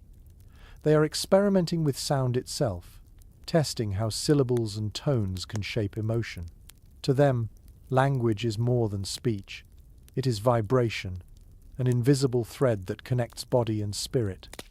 From surviving medieval manuscripts, we know that certain phrases, especially in Latin, were believed to hold power when spoken aloud. The combination of vowels and consonants was thought to echo the harmony of the cosmos. This idea reached back to Pythagoras and found new life in the monasteries of Europe, where prayer, song, and spell shared the same cadence. The border between sacred chant and enchantment was thin enough to make even the most cautious monk uneasy. A curious story recorded in a 12th century psalter tells of a monk who accidentally invented a healing prayer while composing music for Vespers. The melody was said to calm the sick, not because of divine miracle, but because the notes matched the human heartbeat. The tune spread quietly through abbeys, disguised as a hymn. When the church later forbade its use in medicine, some called it sorcery, others called it mercy. The distinction depended on who was listening. You sit on a bench as one of the scholars approaches. He carries a small parchment filled with lines of Latin verse and unfamiliar symbols. Language, he explains, is more than meaning. It is movement. His eyes gleam in the candlelight as he speaks. Every word vibrates through the air, shaping what it touches. That is why we read our prayers aloud. The world listens, even when we think it does not. According to marginal notes in medieval grimoires, those who studied incantations believed that the beauty of sound itself could open the soul to higher knowledge. The precise pronunciation of each syllable mattered as much as its content. In some manuscripts, words were written not for reading but for chanting, their letters arranged in spirals or geometric patterns to guide the speaker's breath. It was an art as much as a science, a discipline of rhythm and intention. One anecdote from Paris tells of a scholar who tested the power of Latin sound by whispering a psalm backward while holding a crystal. He claimed the crystal vibrated in response. His colleagues laughed until the crystal cracked in his hand. Whether coincidence or not, the story circulated quickly through the universities. Even skeptics admitted that sound could do strange things to matter, though none could explain why. Modern researchers still wonder whether those medieval experiments were superstition or a primitive form of acoustics. Some suggest that chanting could indeed affect physical and mental states, slowing the pulse and calming the mind. Others dismiss it as coincidence. The monks themselves never cared which answer was true. For them, peace was proof enough. The scholar invites you to join their chant. You hesitate, then repeat the Latin words as he pronounces them. The sound rolls through the chamber, soft and round. You feel it vibrate in your chest, deep and soothing, like the hum of distant bees. The rhythm settles into your breath until the words no longer feel foreign. They become sound without thought, comfort without reason. A curious detail from medieval musical notation shows that early composers sometimes left spaces in their chants where silence was meant to fall like a held breath. Those pauses were not mistakes. They were moments where the divine might answer. The monks in this chapel follow the same idea. Between phrases, the silence grows thick and warm, as if the air itself hums with invisible presence. When the chant ends, the scholar smiles. "Now you understand," he says. Sound is a bridge between worlds. It reminds the body of its own harmony. His words linger, like a final note fading into stillness. You walk outside again. The river glimmers beneath the moon, and the night feels softer, shaped by what you have just heard. The stars shimmer above, as if echoing the pattern of voices below. You realize that for these people, The act of speaking was an act of creation. Every word, every tone, was a small act of magic that reshaped the silence around it. A parchment fragment from a forgotten library contains a line written in elegant Latin, "Speech is breath given shape." The anonymous writer meant it as philosophy, but you think it could just as easily describe a spell. To breathe is to speak, and to speak is to touch the world. As you follow the river downstream, the chant continues in your memory, weaving itself through the rustle of leaves and the trickle of water. The night smells faintly of wet stone and smoke. You can almost believe that the stars themselves are singing, their music too vast and ancient for the human ear to fully catch. Before you fade into sleep, one last sound reaches you, the soft echo of your own breath joining that endless chorus. It feels like prayer, though you are not sure to whom it is addressed. Perhaps it does not matter. The world listens, as it always has. The river widens as dawn turns the horizon to pale rose. Mist curls above the water, rising like ghostly fingers that dissolve in the light. You follow the flow until it reaches a small wooden bridge. Beyond it stands a stone house surrounded by shelves of herbs drying in the morning sunday. Glass jars line the windowsills, filled with colorful liquids that catch the light like tiny suns. Inside you hear the gentle clatter of spoons, the bubbling of water, and the murmur of quiet voices. This is the workshop of a medieval physician, though much of what he does would look to you like magic. The air smells of rosemary, vinegar, and crushed petals. He moves briskly between tables, his robe tied up at the waist, his hands stained from grinding powders. On one wall hangs a chart of the human body, sketched in black ink and annotated with the names of planets. To him, medicine and astrology are inseparable. Documents from the 14th century show that most medieval doctors relied on astrology to diagnose illness. The belief was simple. The human body reflected the cosmos, and the stars influenced the balance of its humors: blood, phlegm, yellow bile, and black bile. If Mars dominated a patient's chart, the cause was heat and aggression. If the moon reigned, the body held too much moisture. Physicians checked the heavens before prescribing remedies. Even the timing of bloodletting depended on the position of the moon. The doctor greets you with a tired smile. "You look healthy," he says. "But tell me, how do you sleep?" His question feels oddly familiar. When you hesitate, he nods knowingly. Too much thinking, too little grounding. Saturn sits too heavily on you. He pulls a small wooden box from a shelf and opens it. Inside lie pieces of amber, a feather, and dried mint leaves. "These will ease your dreams," he assures you. You sense that his confidence is as important as his medicine. A letter written by a Parisian student of medicine mentions that every physician kept a personal book of stars. These were handwritten calendars showing the best days for healing, fasting, or even setting broken bones. The charts were often illuminated with small suns and moons drawn in gold ink, their beauty lending credibility to their science. The student admitted that he trusted them more than the words of his professors.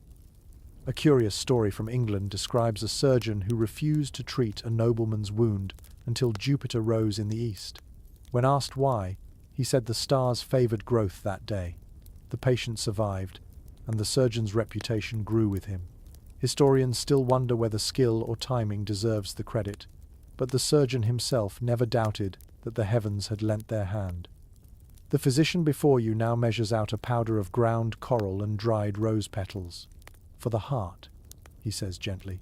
"It warms the blood." He mixes it with honey and presses the paste into a small jar. His assistant, a quiet young woman, labels it carefully. On another table, glass flasks simmer over a low flame, distilling lavender oil drop by drop. The rhythmic sound of dripping fills the room, steady as a heartbeat. Surviving recipes from the period often blurred the line between medicine and magic. One remedy for fever combined cinnamon, wine, and a prayer whispered over the cup. Another advised wearing a lodestone on the chest to draw out illness. To modern ears, these methods sound fanciful, but they reflected the medieval conviction that body, mind, and spirit were inseparable. Healing was as much about belief as it was about chemistry. A remarkable note in a Venetian manuscript tells of a healer who treated melancholy by surrounding the patient with blue cloth and the scent of violets. The logic was that color and fragrance could soothe the soul.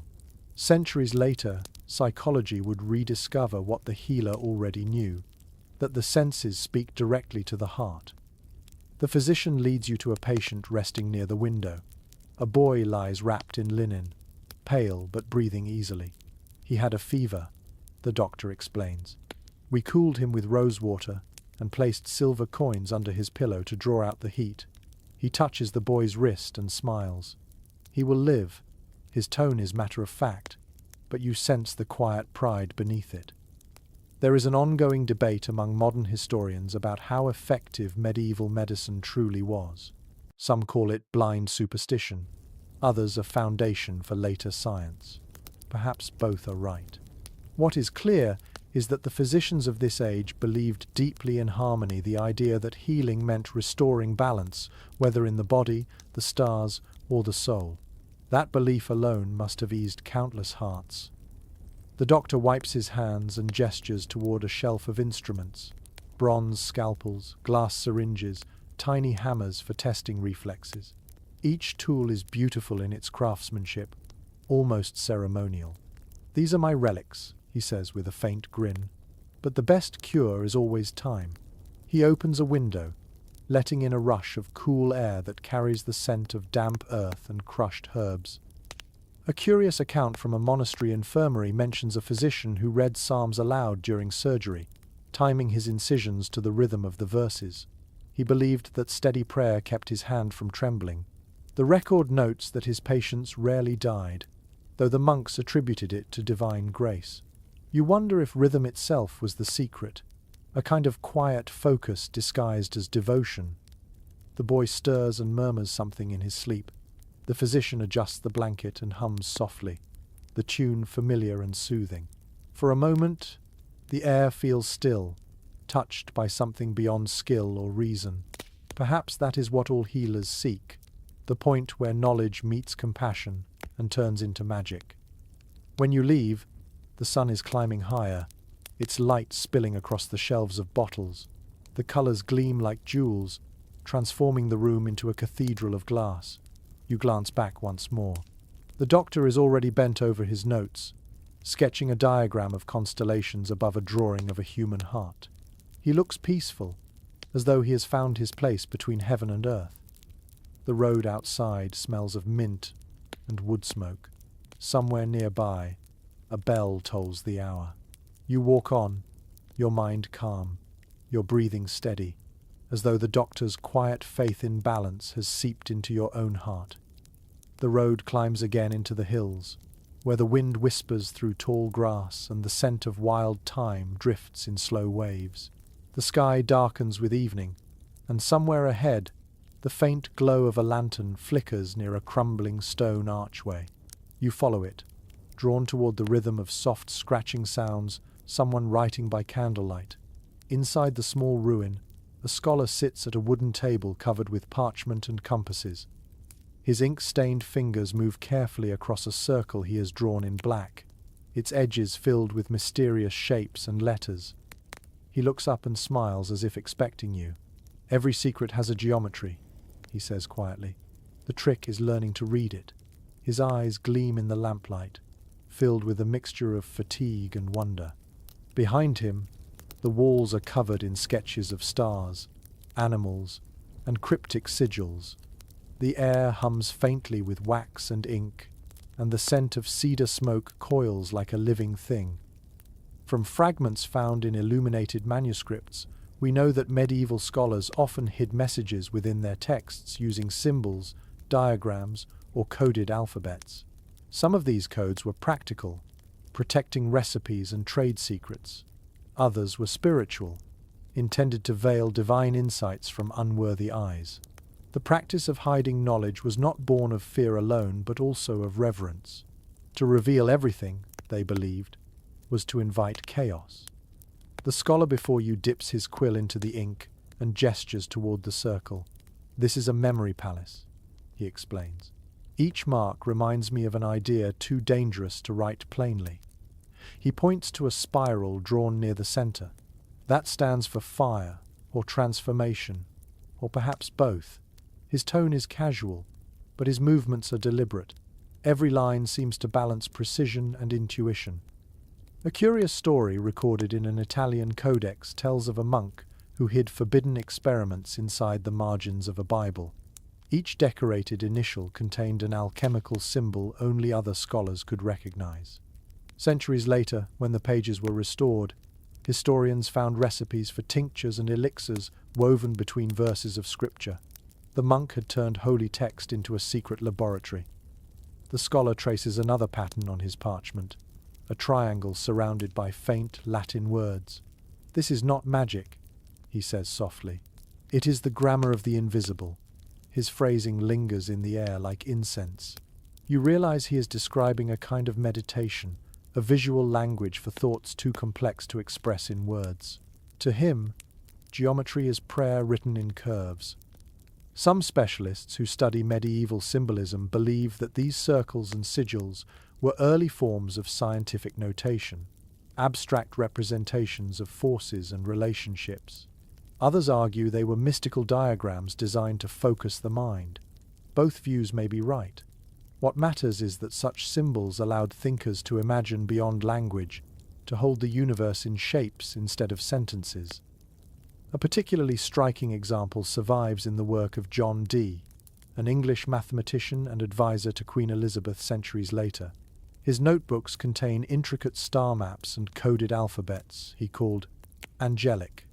Some believe he was simply exploring mathematical harmonies, while others insist he was reaching for a language that bridged heaven and reason. Even now, no one fully agrees. The scholar before you smiles faintly, as if reading your thoughts. "Knowledge needs protection," he says. "Once, the world burned libraries for asking too many questions." He reaches for a small box and opens it. Inside lie several tokens: a silver coin engraved with runes, a dried violet pressed between glass, and a feather stained with gold. "Each of these," he says, "marks a truth I cannot yet speak." His voice is tender, almost sorrowful. Some ideas are not ready to be heard. A fragment from a medieval correspondence between scholars suggests that many used personal ciphers not only for safety but for play. Hidden riddles were left in manuscripts like trails for future readers. One marginal note reads, "He who deciphers me shall share my laughter."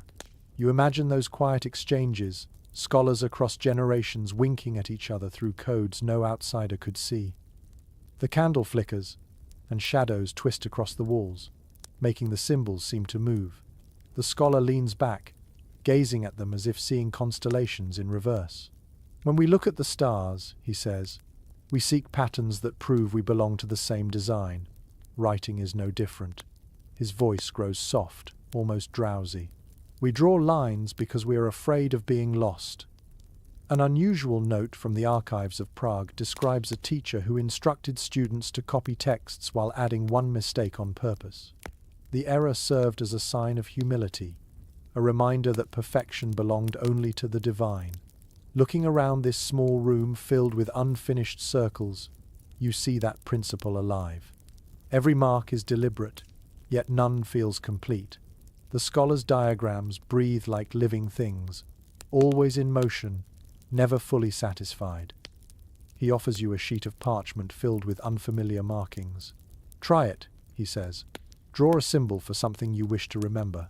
You hesitate, then sketch a small spiral of your own.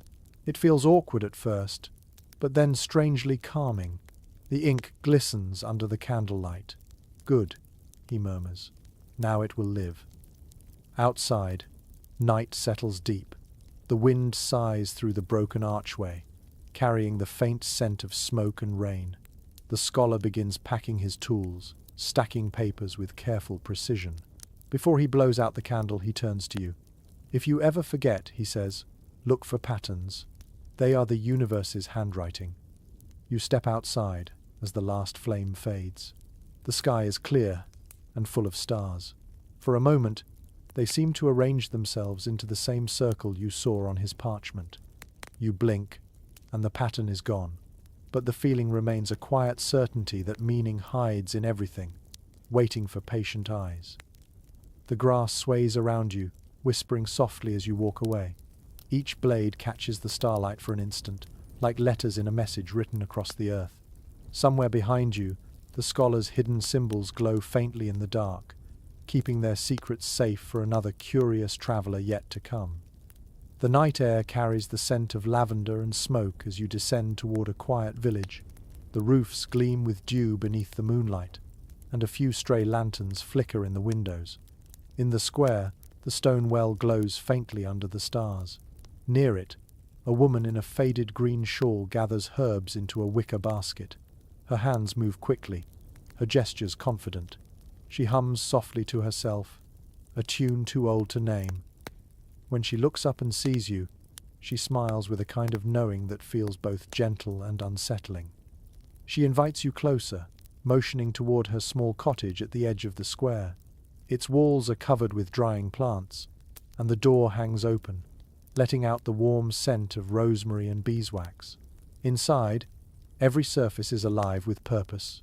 Candles, vials, a mortar filled with crushed petals, a bundle of twigs tied neatly with red string. "You look tired," she says. "Sit down. The night listens better when we are still." Records from rural England and France describe such women as cunning folk, healers and midwives who worked on the fringes of both medicine and mystery. They knew the language of plants, the moods of weather, and the ways of birth and death. In villages where doctors were rare and priests too far away, these women filled the space between body and spirit. To many they were a blessing. To others, a danger that the church never quite knew how to name. The woman takes a small clay cup and fills it with steaming liquid. The smell is earthy, tinged with mint and something sharper. "For clarity," she says, "and for courage." You drink, and the warmth settles into your chest. She nods, pleased. It's always better to meet the night halfway. A curious account from a 15th century trial mentions a woman accused of using moonlight water to heal fevers. She had left a bowl outside under the full moon, believing its light could cleanse impurities. When her patient recovered, the neighbors whispered that she had bargained with the sky. The records never say whether she was punished or spared, only that the fever never returned. The woman before you lights a small bundle of herbs in the fire. Smoke rises, soft and fragrant. She fans it gently with her hand. "Everything has its own breath," she explains. "You just have to listen to how it speaks." Her eyes gleam with calm conviction. You watch as she tosses dried sage into the flames, then sprinkles salt around the hearth. The ritual feels both practical and sacred, a conversation with the unseen world. Historians who study these traditions still debate their origins. Some trace them back to pre-Christian fertility rites. Others see them as remnants of early herbal medicine disguised in superstition. It is possible that both are true. Knowledge often survives by changing its clothes, slipping quietly through generations. Whatever its source, the wisdom of these women endured because it worked, or at least because it gave comfort when nothing else could. The woman takes down a small wooden box from a shelf. Inside are charms of every shape: feathers, shells, bits of bone, scraps of cloth tied with string. She lifts one, a small pouch filled with salt and lavender. "This one is for peace in the home," she says. Another holds a sprig of rowan and a piece of iron. "This drives away envy." Each charm is a blend of prayer and craftsmanship, its meaning as much emotional as spiritual. A story from northern Scotland tells of a midwife who whispered blessings over every child she delivered, tracing a circle of milk on the doorstep before leaving. Villagers said no child she touched ever fell ill in infancy. Years later, her name was still spoken with gratitude, though no one could agree whether she was saintly or suspicious. Her descendants kept her recipes but never her explanations. The woman in front of you begins to prepare another mixture. She crushes juniper berries with salt, adds a few drops of oil, and stirs it with a wooden spoon. "For protection," she murmurs. You keep it by the door so guests leave their troubles outside. Her movements are slow, deliberate, almost meditative. Watching her, you realize that this is not the frantic magic of fear, but the steady ritual of someone who understands the rhythm of life itself. According to early modern court transcripts, many of these women defended themselves by claiming their spells were simply prayers in disguise. They often quoted scripture while mixing potions, adding a layer of protection through faith. Yet even that could not always save them. The very knowledge that made them indispensable also made them vulnerable. Wisdom, in that world, was dangerous when it wore a woman's face. A peculiar note from a rural parish mentions that one healer taught her apprentices to test remedies by offering them first to the wind. If the breeze shifted direction, the medicine was pure. If not, it was abandoned. No one ever explained how or why this worked, but the practice survived for generations. Perhaps the wind, like all unseen forces, enjoys being consulted. The woman notices your gaze lingering on the herbs hanging above the fire. Every leaf has a memory, she says. They remember the sun that raised them. She reaches for a bundle of dried yarrow, ties a few sprigs together, and presses them into your hands. Carry this when you travel. It keeps you from losing your way. The stems are rough but fragrant, smelling faintly of rain and earth. Outside, the night deepens. The sky is heavy with stars, and the sound of crickets hums through the dark. You thank her and step into the cool air. Behind you, the cottage glows softly, a small island of warmth in the endless black. The woman's silhouette moves briefly past the window, then disappears. As you walk away, you think of all the nameless healers who kept their villages alive. One remedy, one prayer, one whispered charm at a time. History remembers kings and battles, but it forgets these women who worked quietly in smoke and shadow. Yet their legacy lingers in every cup of tea brewed for comfort, in every mother's instinct to touch a child's forehead and listen for something beyond words. The wind brushes your cheek, and you imagine it carries her blessing still. The stars seem closer now, as if they too are watching over the road ahead. You clutch the yarrow bundle gently and smile, feeling safer than reason alone can explain. The air grows colder as you walk farther from the village. The path winds through low fields and ends at the edge of a walled town. Bells toll in the distance, solemn and insistent. You sense a different kind of tension here, not the quiet mystery of wise women and healers, but the stern weight of authority. Smoke rises from chimneys, and people hurry along the streets with their heads bowed. Somewhere behind the closed doors of churches and courts, decisions are being made about what should be known and what must be silenced. You pause near the gate of a monastery where a group of men in heavy robes gathers around a torch.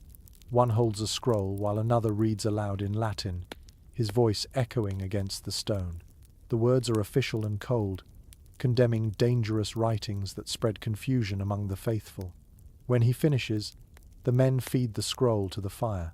The parchment curls and blackens, and the flame flares high before settling into ash. The smell is sharp and bitter, like burned honey.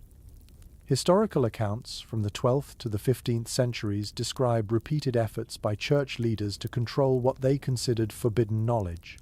Astrology, alchemy, and certain forms of natural philosophy were tolerated only when framed as divine study. Anything that hinted at independence from faith risked being branded heresy. In this age, the mind was a battlefield, and even curiosity could be a sin. You walk through the market square, where talk hushes at the sight of a priest's robe. The townspeople trade nervous glances. One whispers that a healer has been arrested for mixing charms with prayers. Another says a student's books were taken for containing diagrams of stars. Fear spreads quickly here, carried in rumor and silence alike. An entry from the Inquisition's records mentions a man accused of possessing a mirror that could summon false visions. He insisted it was simply polished metal used for studying optics, but his protests changed nothing. His mirror was shattered, and his reputation with it. The irony, of course, is that such mirrors would later help scientists understand light itself. For now, the boundary between invention and blasphemy remains invisible and shifting. You find shelter inside a small chapel where candles flicker against carved stone. A young monk kneels before the altar, his head bowed. After a long silence, he speaks without turning. "They are burning books again," he says softly. "Sometimes I wonder which burns faster, the parchment or the truth." His voice trembles with quiet frustration. He looks back, eyes filled with exhaustion rather than rebellion. "I used to copy words of wisdom. Now I erase them." A letter preserved from an anonymous monk in France reveals the same pain. "We are told to destroy what we do not understand," he wrote.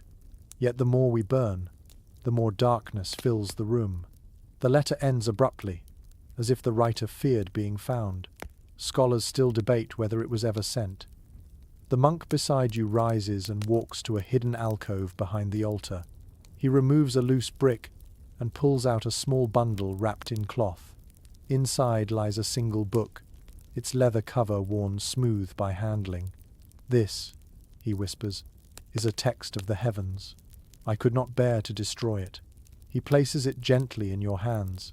The pages are filled with delicate drawings of stars and planetary paths. Margins glimmer faintly with golden ink. The beauty of it feels like quiet defiance. A peculiar story from Florence tells of a bishop who secretly studied astronomy despite publicly denouncing it. He kept his instruments hidden in a wine cellar, claiming they were tools of penance. When he died, his servants found his notes written inside the covers of hymnals. It seems even those charged with enforcing purity could not always resist the pull of wonder. You sit beside the monk and turn a few pages. The diagrams are precise yet poetic. "The Creator speaks in circles," he says. "We fear them because they have no beginning and no end." His words echo softly in the cold air. He smiles faintly, though it looks more like sorrow. The Church fears knowledge that does not need permission. Scholars who study the Inquisition's documents remain divided on whether suppression truly extinguished medieval science or merely forced it into disguise. Some argue that censorship slowed progress for centuries. Others claim it sharpened the minds of thinkers who learned to speak in code. In either case, truth survived by whispering instead of shouting. The monk places the book back behind the brick. "If they find this," he murmurs, "they will call it the work of demons. But I believe God hides in the patterns they fear." He turns toward the altar and lights a candle. Perhaps light and fire are not so different. Both reveal, both destroy. The flame reflects in his eyes, steady and resigned. A small chronicle from Prague describes a group of scholars who met secretly in a wine cellar to discuss the forbidden books of Aristotle. They disguised their meetings as choir practice, singing coded hymns that matched the rhythm of philosophical arguments. Their courage was quiet, but enduring. Many of the ideas they protected would later resurface during the Renaissance, long after the names of their persecutors were forgotten. Outside the chapel, the bells ring again. The town prepares for another sermon against superstition. Smoke still rises from the square, curling into the sky like a second prayer. You step into the street and feel the cold wind rush past your face. For a moment, it smells faintly of ash and parchment. The stars above flicker faintly through the haze. You think of the monk hiding his book, of the bishop studying in secret, of every quiet mind that refused to stop asking questions. Knowledge, it seems, has always worn a disguise, waiting patiently for the day it can step into the light again. The bells fall silent. The night stretches still and wide. You walk on, the faint glow of the chapel behind you. The wind hums softly against your ears, carrying with it a question too delicate for words. How many truths, you wonder, are still waiting behind walls of fear, burning quietly, unseen yet alive? The night softens as you leave the walled town behind. The wind feels gentle again, scented with pine and damp soil. You follow a narrow path that leads into the forest. The moon filters through the branches, scattering silver light across the ground. Somewhere nearby, An owl calls, and the sound seems to echo for a long time. You walk quietly, feeling the stillness press around you like a dream. Then, faintly at first, you hear singing. A single voice, thin and sweet, rises and falls among the trees. You move closer and find a clearing lit by small candles placed in a circle. At its center sits a woman in a dark cloak, eyes closed, her lips moving with the rhythm of prayer. Around her, symbols are drawn in ash, and a bowl of water reflects the moonlight. When she opens her eyes, she smiles. "Do not fear," she says softly. The forest listens. Her face is lined with years, yet her expression carries serenity. You notice a rosary around her wrist. Though her words sound older than any scripture, she motions for you to sit beside her. "Dreams are windows," she whispers. "Sometimes they open, sometimes they call." The air around her feels charged, not frightening, but thick with possibility, like the moment before rain. Accounts from the Middle Ages describe people who claim to see visions in dreams or hear voices of saints and angels. These experiences were often celebrated when they confirmed doctrine, but feared when they did not. Some dreamers were called prophets, others witches. The difference usually depended on who was listening. The woman pours a few drops of oil into the bowl, watching the ripples. "A dream is a conversation," she says. "The spirit speaks in symbols because plain words would break us." Her tone is calm, almost instructive, as if she has said this 1,000 times. The reflection in the water shifts, showing the moon's face trembling on the surface. You realize she is waiting for you to see something too. One curious record from a monastery in Saxony tells of a nun who dreamed of a flaming wheel spinning in the sky. Her vision was copied by her abbess and circulated among scholars. Some called it divine revelation. Others called it fever. Centuries later, historians would identify her as Hildegard of Bingen, a visionary whose writings merged theology, science, and art into something the age could barely comprehend. She saw the cosmos as one living organism, and her dreams became maps of creation. The woman beside you hums softly, eyes half closed. "Sometimes spirits come as colors," she murmurs. "Blue means truth, green means healing, red warns of danger." Her fingers trace slow circles in the air. "But beware of white without warmth. That is emptiness pretending to be light." Her wisdom sounds poetic, yet carries an edge of warning. You wonder how many nights she has spent here listening to the forest breathe. Scholars of medieval mysticism still discuss whether such experiences were psychological, divine, or something in between. To the people of that time, the soul was not confined to the body. It could wander in sleep, meeting angels, ancestors, or fragments of its own longing. Dream interpretation was both science and art, taught through symbols and tested by experience.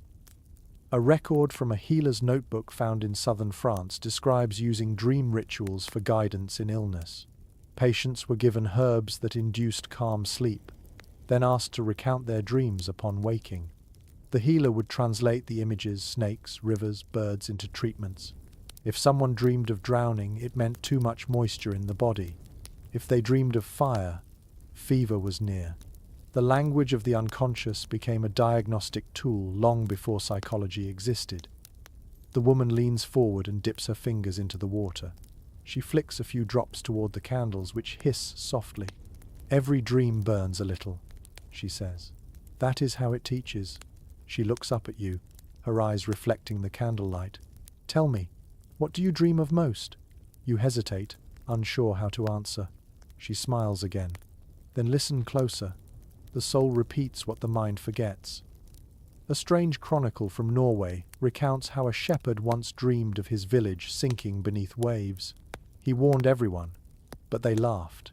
A week later, a flood destroyed half the valley. The story became a sermon about faith, but villagers remembered it as proof that dreams speak truth to those who dare to hear. The forest grows quieter. Even the wind seems to pause. The woman closes her eyes and begins to chant, a language you cannot recognize. The rhythm rises and falls like waves. The sound makes your heart slow. You find yourself breathing with her, your pulse sinking to the steady beat of her words. It feels like stepping into a current that has flowed for centuries. Historians have found descriptions of such chants written in the margins of manuscripts, often dismissed as nonsense syllables. Yet those sounds carried intention. They were meant to lull the body, to open the mind, to guide the dream. Perhaps they were ancient forms of hypnosis, or simply songs that taught stillness. Whatever their nature, they created a bridge between waking and wonder. The woman stops and opens her eyes. "It is enough," she says softly. "The night will speak when it is ready." She gathers her candles one by one, pressing each into the earth to extinguish it. When only the moonlight remains, she hands you a small stone from the bowl. "Keep this." It remembers what it has seen. The stone is smooth and cool, glimmering faintly with moisture. You stand, and she nods in farewell. "Dream kindly," she says, her voice already fading into the dark. As you leave the clearing, the forest feels alive with quiet voices, the whispers of leaves and wind weaving together into something almost intelligible. By the time you reach the edge of the woods, dawn is brushing the sky with grey light. The stone in your hand feels warm now, as if it carries the echo of the woman's chant. You close your fist around it and listen to your own heartbeat. For the first time in a long while, it feels perfectly in tune with the world. The forest thins as you step into a meadow drenched in sunlight. Dew glitters on the tall grass, and a soft breeze carries the smell of fresh earth and blooming heather. The world feels newly washed, its silence broken only by the chirping of distant birds. Ahead, a small workshop leans against the slope of a hill. The roof sags a little, and smoke curls gently from the chimney. Through the open door, you glimpse shelves of tools and strange objects that glint like captured fragments of light. Inside, a man in a patched cloak is polishing a smooth stone with deliberate care. He looks up and grins, his beard flecked with dust. "You look like you've walked far," he says, gesturing toward a stool. "Sit, and let your eyes adjust. Most people see too quickly." The scent of oil and iron fills the air. You sit, watching as he lifts a long wooden staff from the table. Its tip holds a crystal that catches the sunlight and scatters it across the walls in coloured shards. The effect is almost musical. Historical records from inventories of noble households reveal that such tools were once common among those who practiced what they called natural philosophy. Scrying mirrors, brass compasses, astrolabes, and polished stones were used for study, ritual, and performance alike. Some were instruments of early science. Others were believed to channel divine influence. To the medieval mind, an object could hold both meanings at once without contradiction. The craftsman hands you a small lens mounted in brass. "Look through this," he says. You raise it to your eye and gasp. The world sharpens, every blade of grass outlined in perfect detail. "Clear sight," he says proudly. A simple trick of glass and patience. You realize he is describing a primitive magnifying lens, an ancestor of what will one day reveal invisible worlds. A note from a 13th century merchant in Venice mentions the trade of seeing stones, convex discs used by scholars and magicians alike. Some called them tools of learning, others windows into hidden realms. Their dual reputation persisted for centuries. The craftsman smiles as if aware of this contradiction. "People fear what helps them see," he says, "especially when it shows more than they expect." He moves to a shelf and lifts a round mirror made of obsidian, its surface dark as a night without stars. "This one," he says, "reflects what has not yet happened." His tone carries amusement rather than deception. He holds it toward the light, and for a moment your reflection wavers, replaced by a swirl of smoke and faint color. Then it clears again. "It's only glass," he says gently, "but sometimes belief does the rest." A curious story from a noble court in Burgundy tells of a mirror said to show visions of distant places. Its owner claimed to see her husband's army marching hundreds of miles away.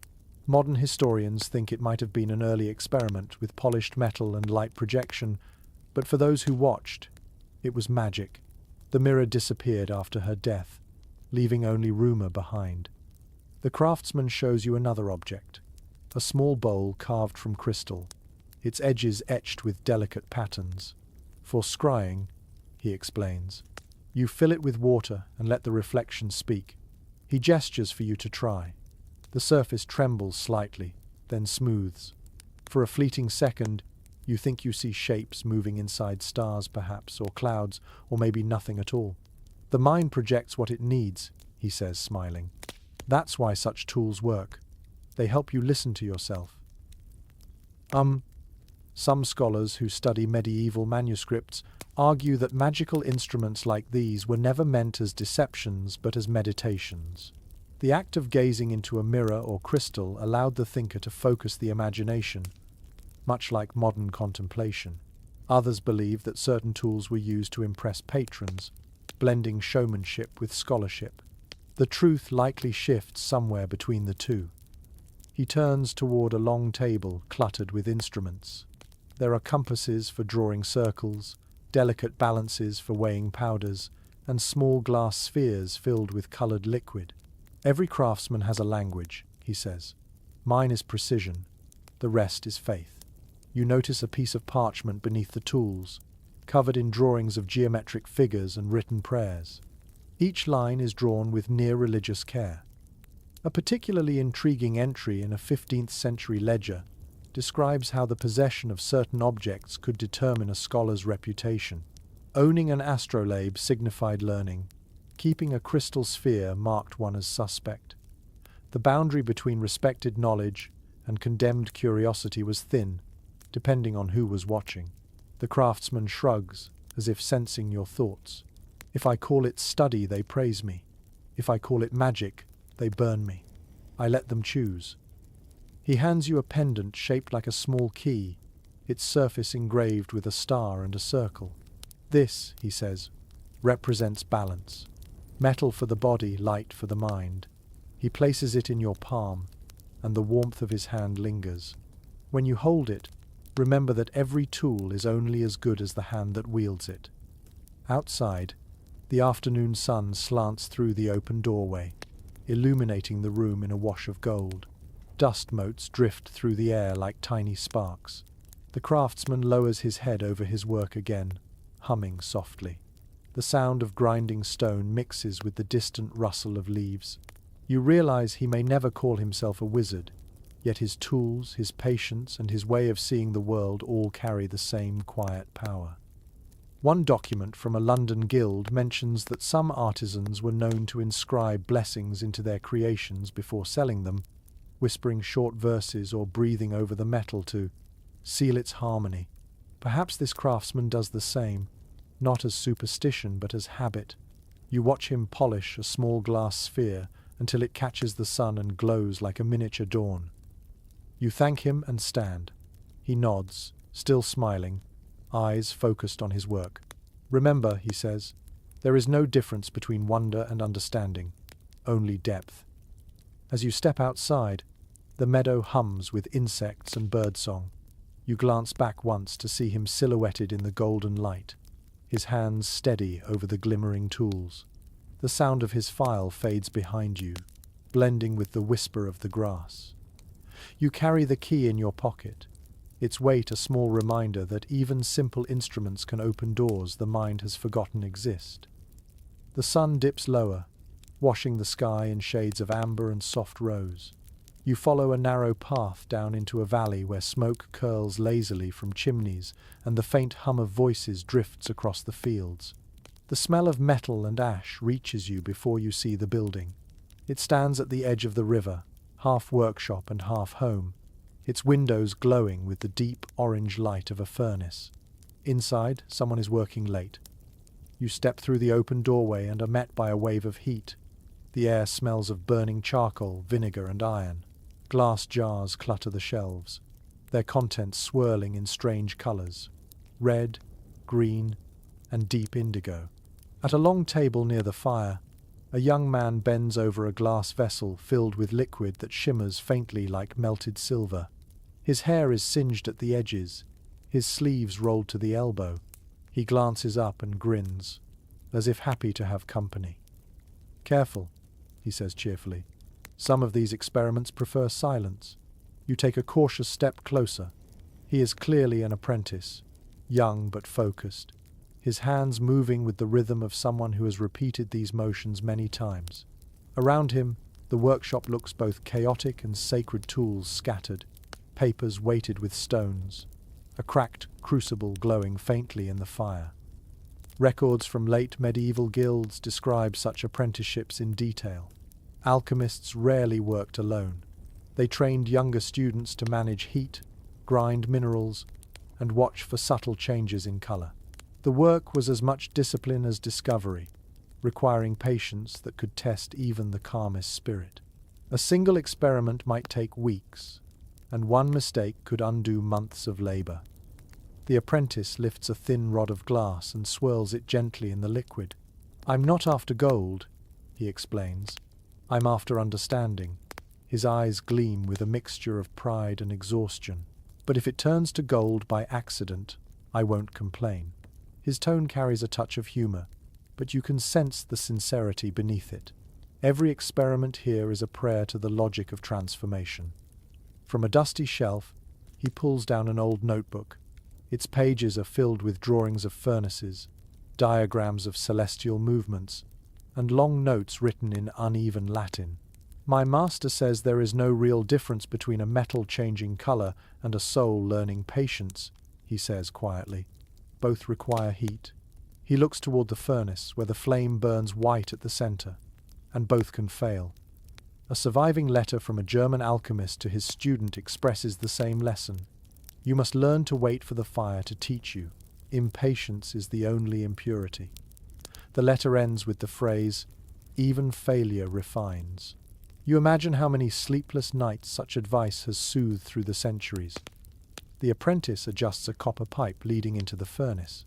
Steam hisses, and he leans close, watching droplets form on the glass. "This one is meant to purify mercury," he says. "If I do it right, it should become clearer than water," he chuckles softly. "If I do it wrong, it will explode. Either way, I will learn something." The smell of heated metal thickens the air. You can feel the pulse of the fire through the soles of your feet. A curious record from the archives of Prague tells of apprentices who accidentally discovered new alloys while trying to make the philosopher's stone. One mixture produced metal so resistant to corrosion that smiths used it for church bells. They never called it gold, but they called it sacred. Perhaps the line between magic and invention is simply the name one gives to persistence. The apprentice wipes sweat from his brow and peers into a glass flask that glows faintly green. "See that?" he says. "It's changing." The liquid thickens slowly, swirling into new shades. He smiles as though witnessing a miracle. "Color tells the story," he explains. "Every hue is a word in the language of transformation." He looks almost reverent, and you realize this is what devotion looks like when it wears no robe and recites no prayer. Some historians of science argue that the careful attention of medieval alchemists to process, observation, and measurement laid the groundwork for modern chemistry. Their methods may have been wrapped in mystery, but their curiosity was genuine. Others claim they were dreamers chasing illusions. Perhaps they were both scientists guided by faith, poets guided by precision. The apprentice suddenly laughs, a warm, tired sound.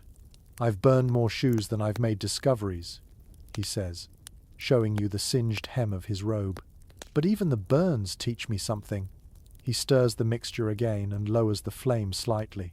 "My master says the secret of alchemy is simple: patience and error, repeated until enlightenment accidentally happens." A fragment of a student's diary from Florence describes a similar scene. The master spoke little, it reads, but his eyes shone when the metal glowed. "I thought I saw faith itself in that light." You understand now that this craft is as much meditation as experiment. The rhythm of the furnace replaces the rhythm of prayer. The apprentice opens a small window to let the smoke escape. Cool night air rushes in, carrying the scent of the river. "The water keeps me sane," he says. "When the fire talks too much, I listen to the river instead. His words make you smile. There is wisdom hidden inside his exhaustion, the kind that only long nights and near failures can teach. The liquid in the flask finally clears, pale as moonlight. He sighs, relieved. Not gold, he says, but cleaner than before. That will do. He pours the substance carefully into a smaller vessel, sealing it with wax. Every success is a new question, he adds quietly. Outside, frogs croak along the riverbank, and the sound blends with the low hiss of cooling metal. The apprentice tidies his tools, stacking flasks and wiping the table with a cloth already stained beyond rescue. His face glows in the dim firelight, weary but content. Tomorrow, he says, I'll try again. The world never runs out of mysteries. As you leave, you glance back at the open door. The workshop flickers with soft orange light, and for a moment, it looks like a small sun burning quietly in the darkness. The sound of his quill scratching on parchment follows you out, steady and sure, like a heartbeat refusing to fade. The river winds through the valley, its surface glimmering with the pale light of dawn. The air is cool and wet, carrying the scent of moss and the faint sweetness of crushed grass. You follow the path until it narrows beside a stone bridge, where a traveller's cart stands half unloaded. The driver, an older man with a weathered face and bright eyes, waves you closer. His cart is piled with cages, jars, and bundles wrapped in burlap. You notice movement among them, feathers, scales, and fur. You look curious, he says, smiling. Good. Curiosity feeds the spirit. He lifts the edge of a cloth to reveal a row of small glass vials, each holding something different. One contains what looks like powdered pearl, another, a curl of snakeskin, a third, a tuft of fur sealed with wax. Ingredients, he says, lowering his voice. Not for spells, mind you, but for understanding. The word understanding carries a tone of affection, as though it were the name of an old friend. Written records from medieval bestiaries show that natural philosophers and healers often relied on animals for their remedies. Some ingredients had genuine medical effects, honey for wounds, leeches for drawing blood, while others were rooted in symbolism rather than science. To a mind shaped by myth, every creature carried meaning. Lions stood for courage, owls for wisdom, serpents for transformation. The body of nature was a living library waiting to be read. The traveller reaches into a cage and lifts a small, calm owl. For sight, he says softly, stroking its feathers. Not for the eyes, but for what lies behind them. He lets it go, and it flies into the mist. People forget that animals were our first teachers. They showed us how to live, how to die, and how to heal. He opens another bundle, revealing dried fish scales pressed into a parchment pouch. Ground with mint and vinegar. This stops bleeding, he explains. Or so the old masters said. He grins. Sometimes they were right. Sometimes the patient simply recovered from stubbornness. You laugh, and he joins you, his eyes bright with humour. A remarkable entry in a 13th century medical compendium lists ingredients that now sound fantastical: powdered emerald, wolf's liver, eagle fat, and unicorn horn. The last, of course, was usually narwhal tusk traded from the north at a high price. People believed its shavings could neutralize poison. Kings drank from cups lined with it, convinced it protected them from treachery. Whether or not it worked, the belief gave them courage, which often mattered more. The traveller picks up a long feather, black at the tip and white at the base. Crow, he says, feared by priests, loved by magicians, carries messages between worlds. He spins it lightly in his fingers, then tucks it behind your ear. Every symbol hides a truth, he says, even if that truth changes shape. A curious account from a scholar in Paris tells of an alchemist who kept snakes in his laboratory, claiming they taught him patience. When asked how, he replied, "They shed what no longer fits." The story became a moral lesson in transformation, retold in sermons and poems. To the medieval imagination, every creature was a mirror of the human condition. The traveller begins preparing something on a small wooden board. He crushes dried herbs with what looks like powdered bone, adds a few drops of water, and stirs with a twig. A charm for protection, he says with a wink, made from nettle, sage, and the dust of a hornet's nest. Not as frightening as it sounds. The mixture thickens into a paste that smells of earth and spice. He spreads a little onto a strip of linen and ties it around your wrist. Now you carry the wild with you, he says, satisfied. Researchers who study folklore often describe these practices as the meeting point between observation and imagination. People learned from the natural world but filled its gaps with story. To kill a snake, they said, was to invite drought. To see a hare at dusk meant a change of fortune. Nature spoke through signs, and humans answered with ritual. Both sides of the conversation were equally sincere. The traveller shows you a jar filled with amber-coloured liquid. Inside floats what looks like a tiny curled creature. A salamander, he explains. Found it near a forge. He lowers his voice as though sharing a secret. They say it lives in fire and cannot burn. I keep it to remind me that endurance is its own kind of magic. The salamander's outline glows faintly in the light, though you suspect it is only the reflection of the flame.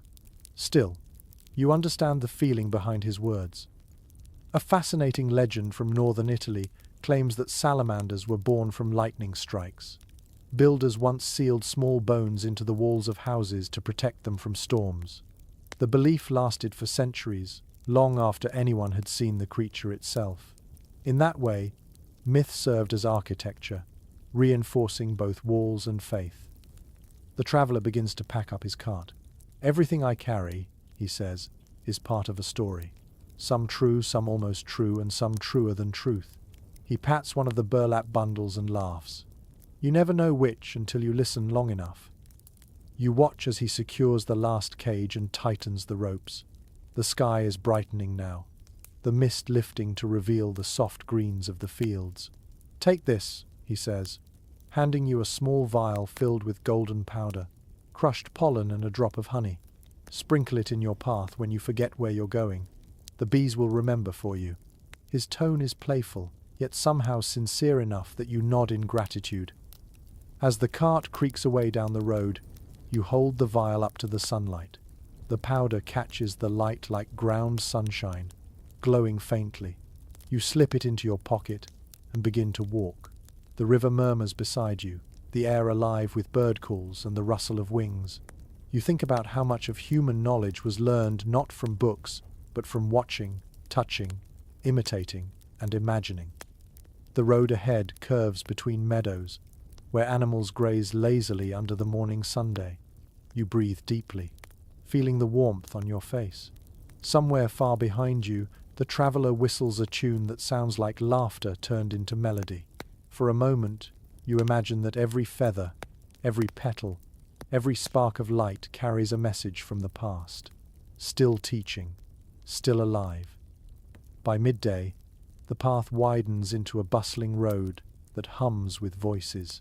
The smell of roasted chestnuts drifts through the air, mingled with the metallic clink of coins and the sound of wooden wheels. You find yourself at the edge of a market square alive with movement. Children chase one another through the crowd, while merchants shout about silk, salt, and spices. But it is not the traders who hold everyone's attention. Near the fountain, a man in a bright red cloak is performing. His sleeves sparkle with small metal discs that catch the sun as he moves. In one hand he holds a lute, in the other, a bundle of playing cards. His audience is wide-eyed. Farmers, noblewomen, soldiers, each leaning forward, half smiling, half suspicious. You step closer as he flips the cards through the air with astonishing speed. When they land, the top one bursts into a puff of coloured smoke, revealing a silver coin beneath. The crowd gasps. Magic, someone whispers, though the performer's grin suggests otherwise. Not magic, he says cheerfully, bowing low. Just clever fingers and patient practice. He winks at you as if sharing a secret. But isn't that what all wizards say? Historical records describe such entertainers as jongleurs or conjurers, traveling from town to town to trade laughter for coins. Many knew sleight of hand, juggling, or illusion. Some even performed mock alchemy, pretending to turn pebbles into gold dust to amuse their audiences. They were the bridge between scholarship and spectacle, bringing fragments of learned mystery to people who could not read. The man holds up a silver ring, spinning it between his fingers. "This ring," he announces, "belongs to whoever believes hardest." A boy steps forward eagerly. The conjurer hands him the ring, then whispers something. The boy nods and closes his fist. When he opens it again, the ring is gone, and the crowd erupts in applause. You notice the conjurer slip it quietly into his sleeve with a skill so smooth it feels like sorcery. From surviving guild charters in London and Florence, we know that such street magicians were often licensed performers, allowed to entertain so long as they avoided claiming divine power. Their tricks had to remain earthly. To call upon spirits or prophecy invited trouble. Yet audiences rarely cared where the illusion came from, so long as it sparkled long enough to make them forget the day's worries. A curious anecdote from a traveller's diary tells of a performer who used mirrors and polished metal to project ghostly images during night fairs. Some said it was witchcraft, others insisted it was art. The line between the two was as thin as smoke. The man before you now begins a new act. He lays a cloth on the ground, places 3 wooden cups on top, and hides a small red pebble beneath one. His hands move swiftly, the cups sliding and spinning like dancers. "Keep your eyes sharp," he says, laughing. The stone likes to wander. The crowd leans forward, following the motion. You think you know where it is, but when he lifts the cups, the pebble is gone entirely. He opens his mouth and pretends to cough it out onto his palm. The laughter that follows is bright and free. An entry in a 14th century French account book mentions that wandering magicians sometimes carried secret compartments in their cups, using springs and false bottoms. The ingenuity of these tools impressed even scholars, some of whom later adapted the mechanics for scientific experiments. The conjurers, unaware of their influence, were teaching physics through laughter. The performer's assistant, a woman dressed in dark blue, steps forward holding a small basket. "The spirits are thirsty," she announces, pouring water into a wooden bowl. With a whisper, she stirs it using a long feather. The water begins to shimmer with faint light. The crowd gasps again. You notice how carefully she tilts the bowl, so the sunlight catches the surface at just the right angle. "See," the conjurer says, "faith and sunlight make miracles." He bows again as coins rain into the basket. Researchers who study popular entertainment of the Middle Ages suggest that such performances provided more than amusement. They created a safe space for wonder. In a world ruled by fear of the unknown, street magic offered joy without heresy. It reminded people that mystery could exist for pleasure alone, without punishment. The woman passes the basket to a little girl and lets her place a single flower among the coins. The conjurer kneels and accepts it solemnly. "A gift for the muse of mischief," he declares. "She always pays me in laughter." He tucks the flower into his hat and turns to you. "You've been quiet," he says, smiling. "You look like someone who wants to believe but won't admit it." Before you can reply, he flicks his wrist, and suddenly a folded parchment appears in your hand. "For your dreams," he says. You unfold it. Inside is a single line written in neat, looping letters. The simplest trick is seeing what others ignore. You look up, but the conjurer has already moved on, the crowd following him toward another part of the square. His red cloak flashes like fire between the stalls. An old chronicle from Spain tells of a magician who performed before a skeptical bishop. When asked to reveal his secret, he said, "Patience, timing, and the kindness of shadows." The bishop dismissed him, but years later, the same techniques were used by scholars experimenting with optical lenses. Perhaps every trick contains a seed of discovery waiting to grow in the right hands. The sun slips behind the rooftops as the fair begins to close. Vendors pack their goods, and the laughter fades into soft chatter. You walk toward the fountain, hearing the last notes of a lute carried by the wind.